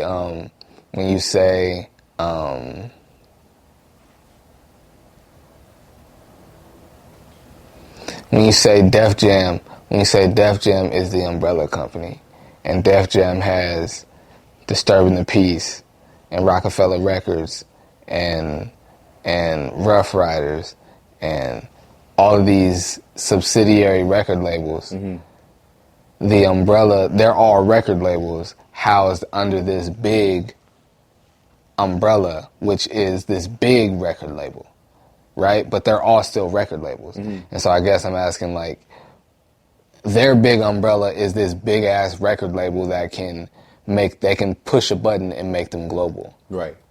So what is the umbrella that's covering all the things that you do? Like, what's the umbrella? Like, Perfect example, because they kind of sprouted off of this. Heartbeat Productions. That's not just a media company. He got Grand Carmino under there. He got now he got Tequila Company, Kevin Hart. So he got a production company. He got a media team under there.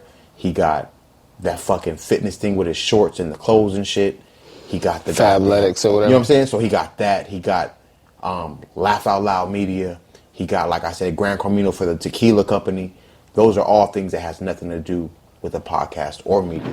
So a lot of those different things, that's what I kind of sprouted off. And as long as I feel like he blew up off of something and now people rock with you, you able to now present these other things because of how much off your likeness. So as long as I feel like that's what I'm able to build off of, I keep building and people just end up rocking with you as a person. And from that, they start to say like, oh shit, he actually do that too. And he rock with, I like that. And who knows to say if they rock with it or not. But that's what I'm kind of building off of. That's what kind of gave me that insight, because I kept Heartbeat Production it's not just that. It's way more to it than even just that. Oh, Kevin Hart out here killing him. Oh yeah. And that's an example I gave, but I mean that's an example everybody fucking knows Kevin Hart. I love his obviously it's easier for somebody to do something like that, but that's kind of what I'm talking about. I love his his Heart to Heart show. There you go. I love that show. That's one of my favorite shows to watch, actually. Yeah. People be asking me like, what music I listen to, or like what do I watch? I really don't. I don't listen to any music really. I listen to music. I don't listen to any new music really. Like I've been riding around listening to Tyrese's old. Wow, this nigga said Tyrese. Black Rose, the Black Rose album that came out in like. And hey, look up what year the Black Rose album came out. I'm telling you, when you do your fucking shit in October, you gotta have somebody there to do that. Oh, I will. Yeah, that's fucking like yes. Because it's gonna be too many. It's gonna be. Ooh wait, I might cut this part out. But yeah, it's gonna be too many. It's gonna be 6 people. It's gonna be too many people sitting around talking for us to all be like, no, bro, that. Then somebody gonna be like, well, let me get the fucking we gonna facts. have to, and that person is gonna be like how I got the like how like. We got like the topics on the TV and it's connected to my, like the screen is going to be, you're going to be able to see what they're Googling and what they're YouTubing. Like we're going to be like, nah, pull that up so we could like. You share it type of deal. Yeah. And they're like, no, oh, you see? It's like, no, pull that up. Like, nah, Tyrese came out in, Yeah. That's like I said, I'm looking forward to doing something like that, to have somebody that can actually check some shit too. And that Tyrese shit, I was watching on the Breakfast Club. That shit is kind of funny. Bro. It's kind of funny, I'm not going to lie. But just from what I've seen, I don't know any facts, but 2015, the Black Rose album. Tyrese looked like a clown doing that. Because when you came up to the show, you made it seem like everything. I mean, y'all talked about your shit. Y'all hashed it out right there. Y'all seen like this niggas was not cool. And you was like telling Envy like, oh, how convenient, like he wasn't there for you and all this and that. You know, it's like, bro, like come on, bro, you was trying to pop at this man's wife, bro. Yeah, you know what I'm saying? Like that's, I mean, and Envy didn't even put it out there for everybody to know. Like, yo, he just put it out. Like, you said some disrespectful shit to my wife, and I wanted to box your mouth. And I'm like, I mean. I ain't never heard nobody use those terms before. I ain't either. I'm not gonna lie. I'm like, I would have said like, I would have beat your ass. As soon as he said it, I knew what he meant. Obviously, I knew what he meant too. But I was like, I've never. As soon as he said it, I was like, that must be some New York stuff. That's exactly what I said. I'm like, that must be some East Coast shit. I get what you're saying, but I just would have said, I wanted to beat your ass. I wanted to box your mouth. Yeah, and then with him saying, and then how Tyrese go like after he leave this shit. he go do, I don't know if it's a fucking interview or fucking recording or some shit. Really talking shit like that to me, you look like a clown for doing shit like that. It's like, you should have did that and left. And if you still had like whatever problem, you shouldn't have left like y'all was good. I agree. That was my only shit with the Tyrese situation. But I also wasn't there, so I can't call on that. I can't believe you try to get at that man's wife. That shit right there. First you try to help the nigga out and be like, yo, let's get y'all together. I want y'all to love each other and be together. And then it turned out, it was like, yo, now. Like, I've been dirty maxed. I've been dirty maxed. And meaning somebody try to get at your lady. No. And that's what I was about to say. I've been dirty maxed as, like, I've had dudes, like, say, like, get at a girl that likes me. Like, try to throw dirt on my name to a girl that likes me. So they could get her. To try to get her. Yeah. I've been dirty maxed, but to my knowledge, nobody that I'm cool with has ever tried to get at my lady. Like, that's...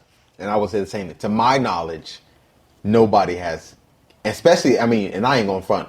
The ones who I have made my lady, they've been solid. And that ain't never been penetrated. As far as I know, I've never been cheated on and things like that. So it's like, yeah.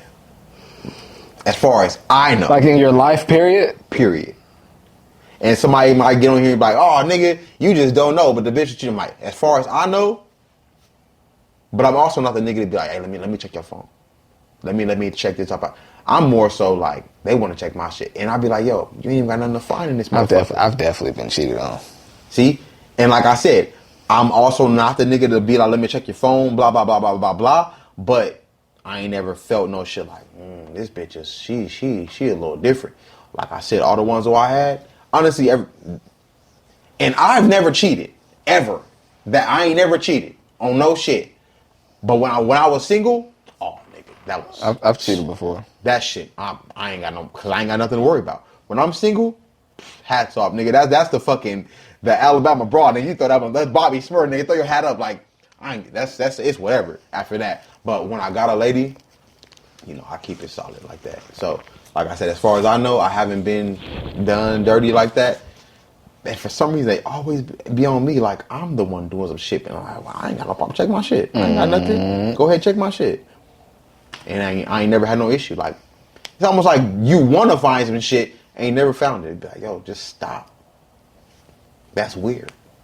But, yeah, that's neither here nor there. You're a relationship guy? I mean, I know you're in a long-term relationship now, but have you always been a relationship guy? Fuck no. Okay. I was the motherfucker in the streets. That's 100%. Like, I was not the relationship guy. I was like relationship guy seasonal. So it was like, I'm single for like I'm single for a long ass run. And then you have a girlfriend for like, you know, well, however much time that was, and bow, you back single for years. And then you get a girl and, you know, maybe that one went for a year or whatever. And boom, now you back single for years. So it was always that. So I was never the relationship guy. But I've always been, if I am in a relationship, I'm going to like stay solid to that. Because I mean, you can fuck around when you get out the relationship. They'll still be there. The women, they'll still be there. No matter what age you get to. I guess I've always been a relationship guy. Not, I haven't always seen myself as a relationship guy, but I've always, more often than not, been in a relationship. So I guess I've been a relationship guy. What drove you to that, to always be in a relationship and not want to have multiple? And that's a weird ass question. You probably want to ask the fucking opposite question. I want to have multiple what? Females. I did that too. I just went like... So that when you did both, it was like, okay. I thoroughly enjoy being single. Okay. Before being in a relationship, I thoroughly enjoy being single. Like, I was when I got into a relationship, I was in no way, I was in no way looking to be in one at all. So once you got in the relationship, now you was looking like, what's going on out there? No, not at all. I was happy in my relationship. Because you said when you got a relationship, you wasn't trying to be in a relationship. No. I mean, like, when I was single, I wasn't out here looking for a girlfriend or looking for a wife. Oh, no. It just happened. Of course. It just happened. Yeah. And then once I was in a relationship, I was very much happy to be in my relationship. I was very much happy to be married. Very much. So now you went through that phase. You've been married. What's it like being back single? You know what's funny, bro? This is my first time talking about it on the podcast. I've spoken about it on the podcast before, and I cut it out because I was like, I don't want it to be out there yet. Yeah. But it's the first time it's going to be out there. I haven't really given it much thought. You're going to have to smoke another one with me after this motherfucker. I'm with that. I haven't given it much thought. What you mean? Hold up. Yeah, well, what you mean by that? You're going to have to divulge and pick on that little motherfucker real quick. I haven't given... Because you was in a marriage for 10 years, now single. There's no way that you have not thought what the fuck this single life is like. Because you went from basically a fucking whole 360 now. Do they call it 180? A whole 180. 180. Because it's like, now I'm married for X amount of time, and now I can do whatever the fuck I want to do. There's nobody I have to answer to. So that's a whole fucking transition. Yeah, but I got 2 kids though, so it's not like... Still. Yeah, but... You still got kids, you won't always be a father. But when you was a father and you had a lady to answer to, that was a whole different thing. Now I'm a father, but I ain't got no... Nah, but I'm saying like, it was like, I wasn't like rushing to hit the streets or like rushing to like find a new woman or like... Was that because you was still hung up on your last? No, not necessarily. Just because I'm not in a rush to... I'm not in a, like, bro, I was in a relationship for a long time. I'm not in a rush to get into another one. I'm open to being in another one, but I'm not... Now? Yeah. I'm not at all in a rush to do it. At all. At all. And I'm only open to it because you never know what could happen. But ideally, no, I wouldn't be in a relationship anytime soon. But I gotta say I'm open to it because you never know what could, you never know who you can meet or what could happen. So I gotta say I'm open to it. What qualities would she have to entail for you to even bring her around your fucking kids? This dude. Because for me, if I ever got single, that's gonna be the tough shit. To bring you around my kids, it's like, bro, like females, like I can't. My daughter, I cannot play with my family. I mean, I can't play with that shit. I mean, the typical wife qualities, man. It ain't nothing like that's like super deep. Like the typical wife qualities, like a good, you know what I'm saying, a solid woman with her head on straight. That's not trying to, you know what I'm saying, be out on the scene every night. That's not trying to be seen online, all crazy. You know what I'm saying, that is goal oriented, gets to the money. And it's just chill. She gotta be fly too. That's not a mentality thing. Mm-hmm. But she like just a chill chick. Yeah. Just a chill chick. Ain't nothing like that's like over the top. And it's not anything that you would like gotta put a whole bunch of thought to. Whatever you would think the ideal wifey qualities would be, that's what it would be. But just give me some chill with that too. Like I like a chill chick. I like a chick that's like that just because I'm a chill motherfucker. Like really, I don't be going out nowhere type shit. Like I'm cool with staying home. Mm-hmm. Like that's me. I'm cool with staying home. So like you said, being in the chill type mentality, definitely what I. But see, I like to go out though. I don't mind stepping out. And when you say step out though, what does that mean though? Does that mean out in a club or out like, oh my boy just called me out, let's come out to the bar and we chilling? Either one. Okay. Either one. See, the club, I have learned that club shit, that's not the scene for me. Why? It just, I would say... You get in trouble? Me, personally, I don't do anything wrong, but my lady, she be on some shit. So it don't be like... Don't divulge too much now. No, I'm cool. Like I don't give a fuck if she's seen it because I told her the same thing that I would just tell you right now.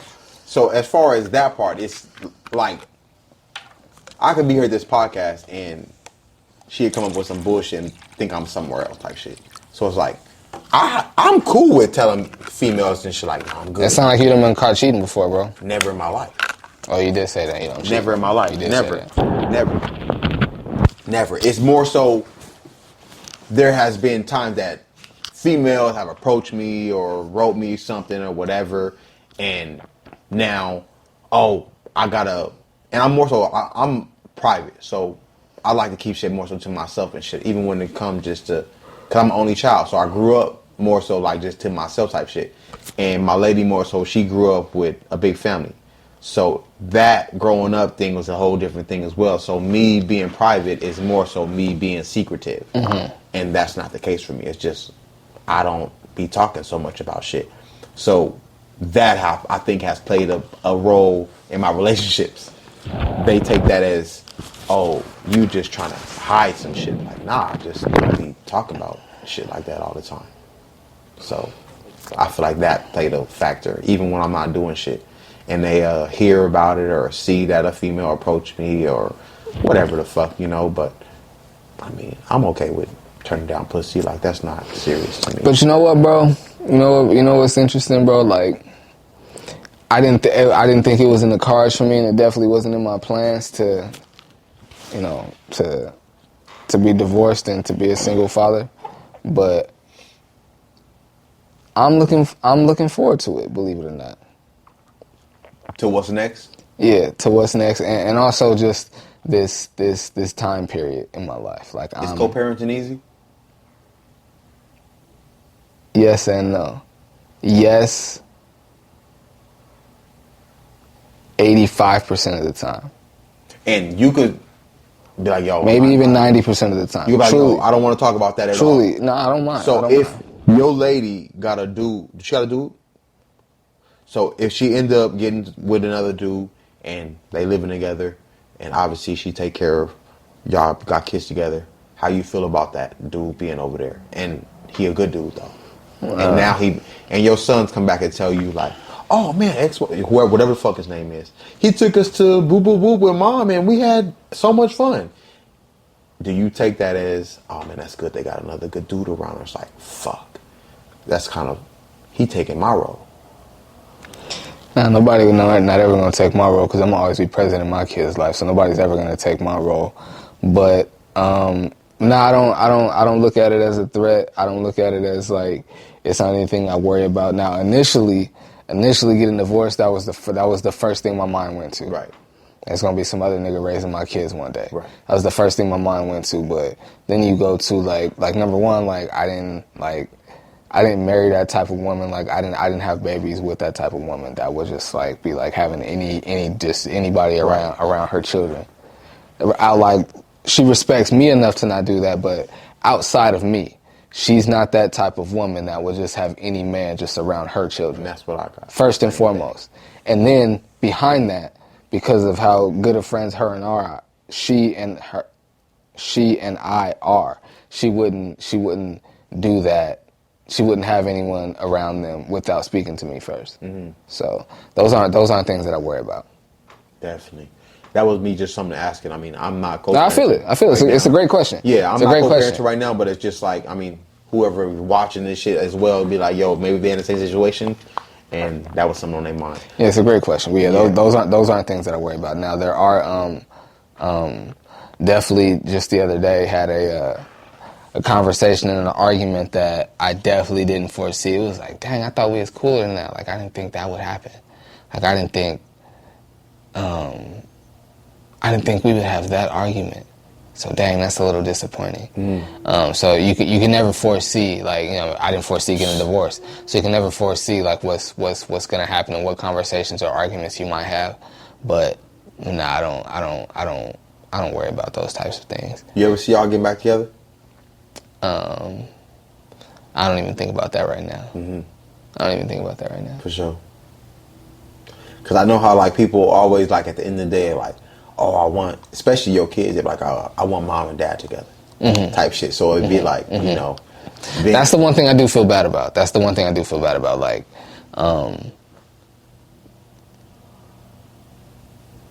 I grew up with both my parents in the house. Yeah, I did. I grew up with both my parents in the house, and my kids are 7 and 3, and so, you know, my oldest got it for 7 years, my youngest got it for 3, and that's 3 years is really no time, really, to really like grow up in a 2-parent household. You know, so it's like, I do feel bad about that, but, you know, Life happens. Yeah, and that's not something for you to feel bad about the situation. To be like, yo, I feel bad for my kid. I gotta go back to you. It's better for us to split up and us be happy individually, and they have two happy households to grow up in and to live in, rather than her and I try to force something that's not gonna work, that isn't working, that isn't gonna work, and they have one toxic place to live in. Like that's not the move. Nah, not at all. Yeah, I would, if it ever got to a point like that with my lady, like as much as I would want my daughter to grow up with both of us, I'm not gonna stick around for our daughter. Mm-hmm. Just because of that, because that's gonna fuck her up, and then she's gonna grow up and be like, I had to go through X, Y, and Z with my parents, but you know, that type shit. Look at you, man. You got me talking about some stuff I did not plan on talking about today. Hey, you know what's funny, man? Everybody who I have on the podcast, they be like, you know, nobody ever asked me that shit before. But for me, that's probably where that come in. Like when I say I never fucking prepare for the podcast, but I knew conversations be like that. I knew it was a time because I was even like when because I've been divorced. We decided we was gonna get a divorce about a year ago, but like I only moved out. Me and my kids only moved out about like a month and a half ago, and so I've only told. Dang, that's crazy. Yeah, I've only told my family, like my aunts and my uncles and my cousins and stuff, and my granny. I've only told them like maybe 2 months ago. How they take that? Everybody was shocked because like they was good with your lady. Yeah, yeah, and like I met her like in elementary school. Right. Oh damn. And like we hadn't really spoke after like fourth grade. We like reconnected as adults. So we like had like a really, really dope story. And like we was that couple that like whenever we was around each other, it was like, oh yeah, these niggas finna be together forever. Like, we was that couple that like I remember like we go like to game night and play Taboo. They be like, all right, y'all can't be on the same team. Like if me and her was on the same team, y'all connect. Whenever she got the card, whenever it's my turn to like get people to guess or her turn, we would just be talking to each other, get like 7-8 points each. And nobody else would be saying nothing. They'd be like, oh, remember that time we went to the movies and remember that time we went to the park and remember that time we was in the car going to LA and like we just like 7, 8 straight points. It was like, oh, we was that type of couple. Yeah. So like to like telling people that we broke up, everybody was like, damn, y'all did? Yeah, that's been everybody's reaction. And wouldn't that be harder? It's like saying like just last month. So y'all been like divorced for a while and living in the same household. That's got to be crazy. I can't imagine. Oh, it's gonna be a good podcast. like you said, like y'all got a good friendship. I can't imagine if I'm divorced from my lady and I'm single and getting like females or some shit like that. I mean, I would do my best not disrespect and like bring her back to the house type shit. But no, that's out. She gonna know that's out. That you know, we not together. I mean, we ain't sleeping in the same bed. We not fucking. So it's like, I would think that would just be fucking crazy as shit. I mean, I know we not together, but we live together, and I may have came in, you smelled like some perfume and shit. Maybe you didn't even say nothing, but you know that's not your perfume. You know, I got a fucking makeup stain on this fucking shirt. That's weird, but I ain't gonna say that's not my nigga no more. But or vice versa, you like, she wearing a nigga sweater. That shit ain't mine. Like that type of shit, I would think like. Once they start venturing out. Never experienced none of that. Okay. I would be like, because that for me, I would be like, yo, that's. See, so that mean for me, even though y'all got a divorce, y'all had this already like, we know, don't disrespect it. We living together and we not together, but don't disrespect the household. Mm-hmm. How did you keep that intact? That's easy. Because it's like, home is sacred, bro. Like. But you also single. Yeah, but home is sacred. And there was no, so as you say home is sacred. No. Home is sacred. I can't even let you finish, bro. Like, it's like home is sacred. And regardless of what you're going through, what life throws at you, in my opinion, married or not, you could be talking about your mom and dad and your siblings. Whoever lives in your home, you owe it to them to make sure that place is as peaceful for you as it is for them.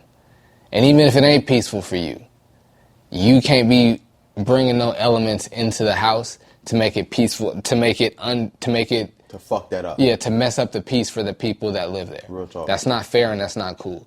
Every human being deserves to come home and have peace in their home, bro. And I truly, truly feel sorry for anyone that doesn't have that. You guys heard it here first from fucking Michael Flix. Every human being deserves peace in their home. Everyone. So, y'all hear it first, man. So, and this isn't something that I was, doing or wanted to do or trying to do or even thought about doing, but like coming home smelling like another girl or makeup or lipstick on my collar or any, nah, we not doing that. Mm-hmm. Like I definitely came home a few times a little tipsy. Mm-hmm. Yeah, sure. And you could assume or make up any story in your head with that. Happen. That's cool. But I didn't bring Shorty back to the crib. A lot of those times I came home tipsy. I was truly just with the homie. And that be me. And that's how I feel exactly. So me having a good time is not even like I gotta go out and get female, because that's like, I would say I overindulged in females at a young age. Mm-hmm. And I'm gonna keep it 100 because my homie actually reminded me of this shit. When I was 16, I had a female. She wasn't my lady or nothing, but I was digging her out. I was 15, 16 in high school, and in my apartments, there was a woman who lived there, had her own spot. I was going to her house and digging her out. My homie used to come with me and sit in the living room while I go in the room with Shorty and do my thing. My homie reminded me of that shit at this age. He was like, bro, you low-key taught me about, like, sex. That's so crazy, I was like, what? He was like, yeah, bro, you remember that time when we was in Winter Green Apartments and you used to go to Shorty Boo Boo Boo house? I'm like, I hella didn't remember that, but now I hella do. He was like, bro, you was the one who kind of taught me. I'm like, so at a young age, like, I kind of overindulged in women. Like, that was like, almost like, that was the fucking sport.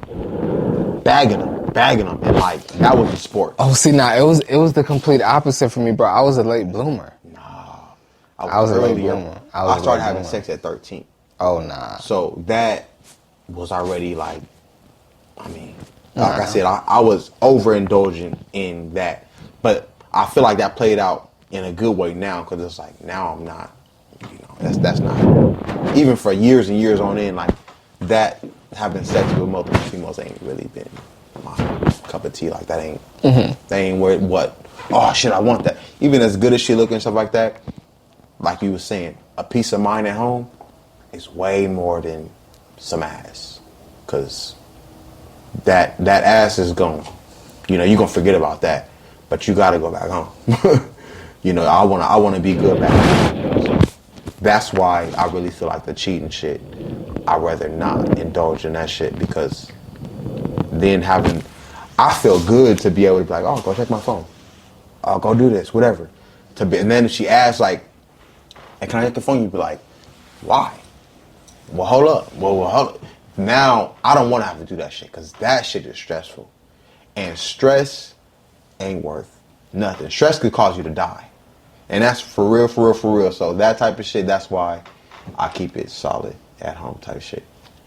And I got a daughter, and I want to show her the right way. So, Respect, bro. Respect. Unfortunately, I do think I'm going to only be blessed with daughters. And that's fucked up. I got 2 sons, and I'm cool. See, that's fucked. See, I want 3 kids, but I definitely want a son. But I'm just like, man, I don't know. I ain't even gonna lie. I don't. In my mentality, I don't see that in the cards. As bad as I want it, I don't see it in the cards. Yeah, I'm cool. That's fucked up. I'm fucking upset about that. I'm like, man, that would be so dope to have a little boy, man. But, we'll see. Hopefully, it'll come around my way. So many of my cousins have said that, because I got My mom is the oldest of 7 girls on my mom's side of the family. No brothers, 7 girls. My mom, she got fucking 11 siblings. And of those 7 girls, all of them had boys. Like it's a few girls sprinkled here and there, but it's like 20-something cousins on my mom's side. And you know what's funny? All my fucking aunts, they had girls. Everybody. Nope. I got all girl. I got mad girl cousins. Nope, not me. It's like 20. It's like 20-something cousins on my mom's side. It's only like three, maybe 4 girls. Oh, see, it's all boys. It's fucking. And check this out. Of all my boy cousins, all of them had daughters. So all the girls had boys and all the boys had girls except me, and I had 2 sons. Fuck. I mean, I'm gonna try. I'm gonna fucking definitely try because I want it. So. But I think I'm stopping at 3. My uncle excuse me, my Uncle Clarence is the rare one in our family on my dad's side that had like he had a boy and then he had a girl after that. Like one of my dad's sisters, 4 girls.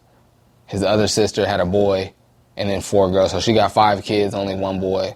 Like it's like mad girls. My dad was the only one my dad had 3 boys. He was the only one that had only boys. And then I had only boys. You talking about your cousin? I remember you did I wouldn't even mind doing a podcast with you and your cousins. I know you did that shit. You went up to LA and the Cuzzo cast. Yeah, like I wouldn't. That's me. Like I'm cool just in any situation. That's why like I don't care who I have to talk to. I'm good in whatever fucking situation you throw me in. Mm-hmm. No matter the race, people, color, like gender. That's me too, bro. Throw me in whatever. I'm good. I'm comfortable everywhere. I guess you can't say throw me then. I'm not good with disrespect though. You going no. I don't do good with disrespect at all. Good. I gotta fully remove myself and I can't be around that. Because I have to, like you just said, if I don't remove myself, it might escalate. So you know what? And for me, I'm gonna leave. And for me, I'm a mess around. I don't want to say I'm gonna crash out as far as like my job, like what I've built, but this isn't really like a very like evolved thing to say. But I'm the type to like if it's I'm not gonna deal well with being disrespected at all. Like to no fucking level. I'm not to my face. And I always kind of resort back to when this yesterday. Like we gotta change how we react to being disrespected. And I always try to go back to that when he said that in a song. I'm just like, I fucking try, but fucking make me so mad when you just really feel like you could disrespect me and you think that's cool. You know what? That's not true because I can say I've evolved to the point where just don't touch me. Just don't touch me. We are level fucking 8. Like 10. We are level 2. If you physically touch me, we already stepped. For sure. That's never gonna change. But it used to be like if you call me the B word, we gotta fight. We gotta fight. Now it like that emotion is gonna my arms are gonna start like itching. Like my stomach is gonna start getting hot. I'm gonna want to do something. Right. But I can. I got too much to fucking lose today. As long as you don't touch me. Beat your ass today. As long as you don't touch me. And even like check this out. You could even say something about my children. Ooh. You could even say something about I don't know about that. Ooh, yeah. Because I haven't experienced that.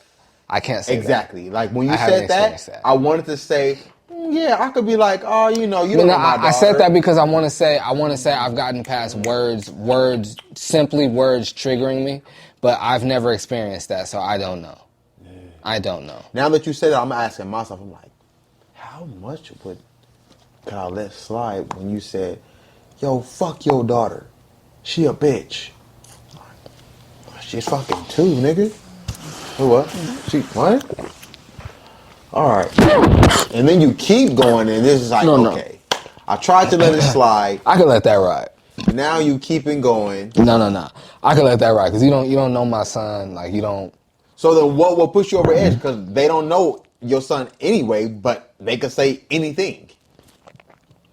Well, because my son has autism. So like you could see my son and see him like have an emotional episode or see him react to something and say something disrespectful about that. And that might trigger me and make me want to slap you. I see.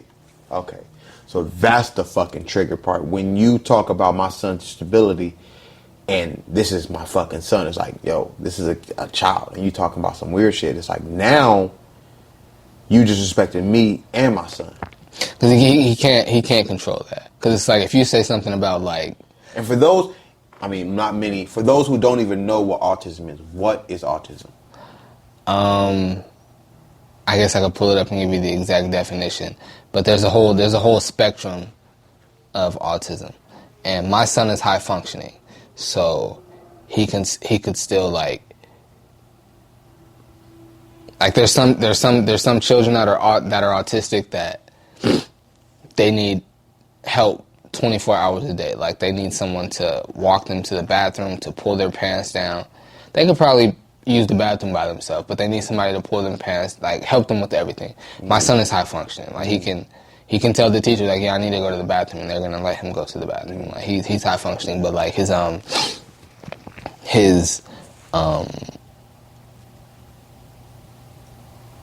emotional intelligence is delayed. I don't want to say. Yeah, I guess that's the best way to put it. When I say intelligence, I feel like I'm dissing my guy. But no, and that's, I guess, for viewers. But to me, that's no diss at all. And it's because he doesn't have the emotional awareness that someone his age is supposed to have. Mm-hmm. Like, he doesn't. Like, he could. So in a situation, okay, we're driving. I don't know if the viewers have ever been to Palmdale. When you go to Palmdale from San Diego, you got to go on the 138. It's like a long, like 2-lane, right. Like one lane each way. It's a freeway, and there's a point where there's like these dips in the road, and my son Barron, my son that has autism, he loves it. It's like a roller coaster to him. He loves it. My 3-year-old, he don't like that feeling. And you know when you go like a bump in a road like that, that feeling that you get in your stomach? Oh, shit. Yeah. My 3-year-old, he hates it. He hates it. And it makes him cry. And he's not autistic? No, he's not autistic. Okay. He hates it. It scares him and it makes him cry. We're going to Palmdale. And my younger son, my 3-year-old, he starts crying. And Barron, my older son, starts laughing at him. And it wasn't just to be mean. It was like he doesn't understand he's scared. Understand and know how to process. Like, number one, these bumps are fun for me. Number one, it's fun for me. It's scary for you, but it's fun for me. That's number one. And then number two, my little brother is upset to the point where it's making him cry. I don't quite understand why he's crying, right. and I don't really know how to process it. To me, this shit is fun. What the hell? Why are you crying? I don't understand why you're upset, and I don't know how to. He doesn't understand that although it's fun for me, it's upsetting for you, and he doesn't know how to process that. Like, he's seen his little brother be upset, or seen me upset, or his mom, or anyone like that he loves and cares about. He's seen people be upset and be like, "Oh, what's the matter? Like, how can I help you?" Like, he does know empathy. But it's not his emotional intelligence isn't quite where it should be. As far as now 7 years of it, how has that transitioned you, or has it as a person? Has that made you more empathetic or anything like absolutely, that? Absolutely more empathetic. I was already a pretty empathetic guy. I'm a pretty emotional, pretty empathetic and sympathetic guy. But definitely more of that being his dad. And definitely teaches you more patience for sure, because it's like... And not even just like the emotional things that I was speaking about, like with his autism. It's just like just delays in processing things. Like, you know how like for example, I could say to you, "Hey, bro, what time is it?" And you'll go, "Huh?" And as soon as you finish saying "huh," you'll look at your watch. Right. You didn't need me to say it again. You just was like, you were slow to process it. Right. That's what a lot of the like 85 to 90% of the things you say to him, he's slow to process it. Mm-hmm. And to where it's like, you can get frustrated in thinking that he's ignoring you or that he didn't hear you and that you need to say it again. And as his dad, as his parent, I find myself repeating it and frustrating myself when he didn't really need me to say it again. He just needed time to process it. I'll be like, hey, go pick that up. You finish your lunch. You finish your lunch. Go dump your plate and put your plate and your cup in the sink. But he didn't say nothing, so you like, yo, did you hear what the fuck I just said to you? And he'll have the remote in his hand, and he'll be changing channels or switching from Disney Plus to Netflix or whatever. And he heard me, but it took a second to go like. By the time I finished speaking, by the time I finished speaking, I'm expecting him to have heard it and to start moving, to start acting on what I said. Right. But by the time I finished speaking, he's only processed the first 3 to 4, maybe 5 words. He's still like. By the time I said, go do what I said to do, he's still like...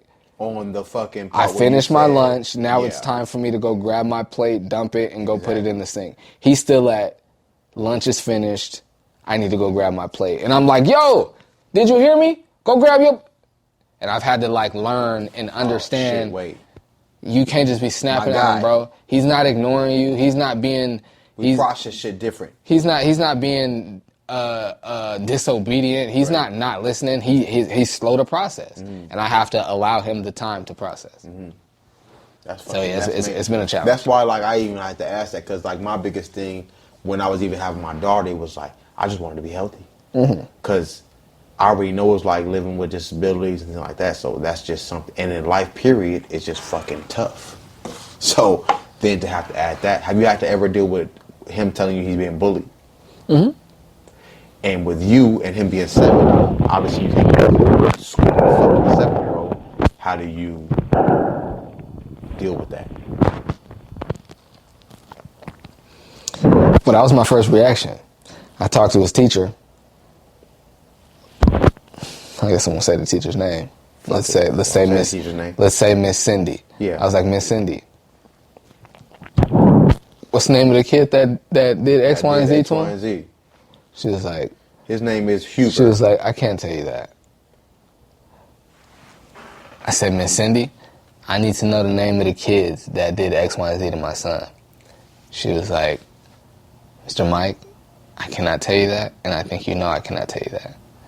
Now what I can do is then we start working about like ways to, just do, what I'm saying, just some other stuff. But my first reaction was, I'm about to be on your ass. Nah, I'm about to whoop his dad's ass. Who did it? What's his name? We're gonna sit. I'm gonna be here. School get out at 2:30. I'm gonna be right here at 2:15. You said his name is Billy. We're gonna be right here waiting for. Oh, Billy. Oh, are you Billy? Are you? Your dad is coming over. Hey, Billy's dad. Me and you need to talk. Billy's dad. We need to. That was my first reaction. That's why I was like, "What's his name?" And she already knew what type of time I was on. That's why she was like, "I can't tell you that." The second reaction was to obviously talk to the school and talk to them about how they, how to handle the situation, how to handle it, and what they could do to prevent it from happening. But yeah, I don't want to. No, you ain't. No, that you. I'm down to talk about it. I just don't feel like that's nothing that people care to listen to right now. Anyway. Hey, you'll be fucking surprised what people care to listen to, because real shit. Even the podcasts that I watch and shit, and they talk about different shit, I'm like, I didn't think that I would be thinking about this afterwards, but oh shit, you said something that touched on that I was actually thinking about. I didn't bring it up to nobody, but I was thinking about that shit, and now you gave me a different perspective.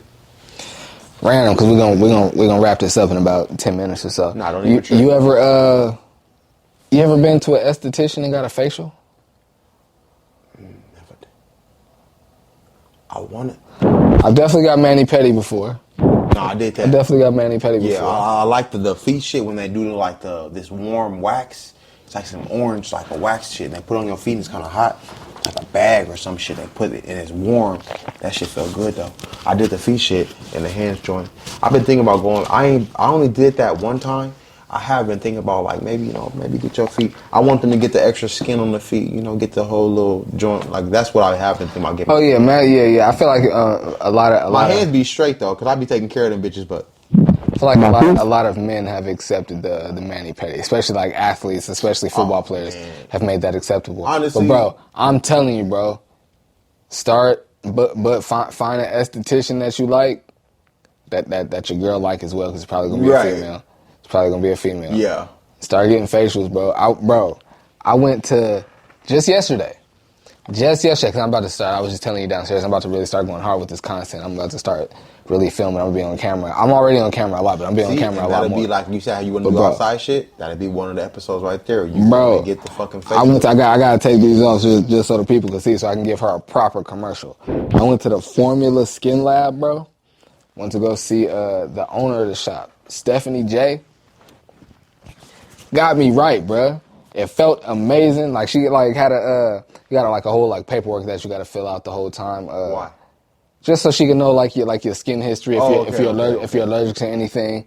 Gave me some wine while I was waiting. Mm. Got the facial. It was amazing, bro. And I'm like, is that your first facial? Yeah, it was my first one. Okay. And I was telling my younger brother, I'm somebody like when I watch like celebrities and when I watch TV, I be putting them out. I be like, I gotta finish giving Stephanie the shout out. My homegirl, Peoples, Stephanie, went to the Formula Skin Lab, got my first facial, bro. And I'm someone that went to an esthetician and got a facial. I don't know if I needed to pause that at all when I said I got a facial. Not at all. I feel like motherfuckers who pause shit, I don't do no pause because I'm like, I pause stuff. It's funny. I don't say nothing on no shit that's out of pocket. I mean, it's funny. It's funny. I do it. And I feel like that's more for a joke. But that's what I was saying. Like when you watch like these like celebrities or like these people that got money, like you watch them on TV, you be like, bro, like how your skin look perfect like that. Like I be looking like Pharrell and Ludacris. I don't know if that's like, but Pharrell and Ludacris. I be looking at them when I see them on TV. I be like, how your skin look that perfect? Mm. Like how you look like that? Like what millionaire cleanser do you have that the rest of us don't have that makes your skin look like that? Mm. Went and got a facial, and I'm like, no, this is what these niggas be doing. Mm. They be getting a facial before they hit that camera. Mm. That's what they be doing. And I'm like, it paid off, bro. My face feels different. So you going back for more? Oh yes, this is gonna be a monthly thing for me. Once a month, I'm going to get a facial. So that's all you need. Once a month, I'm going to get a facial. Okay. And this is the thing. She said for so you're going to get the facial. She said for 28 days, like your skin is going to gradually get better. Gonna rejuvenate. For 28 days. Mm. And bro, I woke up and of course she recommended like some cleansers and some masks and stuff to do. Of course I went and cops. Of course I went and cops because I want to look as best as I can. Yeah. You know what I'm saying? Bro, I woke up this morning. Went to sleep last night, washed my face with the cleanser that she recommended, did it again this morning. Bro, definitely getting facials once a month. It's life-changing. Now that you said that facial shit, that shit is making me laugh in my head. You got it. I'm like, I'm getting facials. You got to, man. Hit that pause, I'm like... Yeah. Go hit up the Formula Skin Lab and go see Stephanie or any one of her amazing staff over at the Formula Skin Lab. And get a facial. No, take care of you, man. Like I said, I got a glass of wine and everything. It was dope. Not that nasty facial you think about. The real facial. Get your mind out the gutter, man. The real facial. That's why you said the pause shit, but no, the real facial. But yeah, man, we got to get up out of here. I got to get to the crib. You straight. My kids is already asleep, but I got to make sure I get them to school on time in the morning, so I got to get up out of here. Yes, indeid. I appreciate you pulling up on me, fam. This was dope. This was dope. I appreciate you, brother. Yeah, man, especially last minute. I appreciate you, bro. No problem, man. Episode 30 of the Ain't Got It Yet podcast, man. Appreciate y'all rocking with your boy. Take care.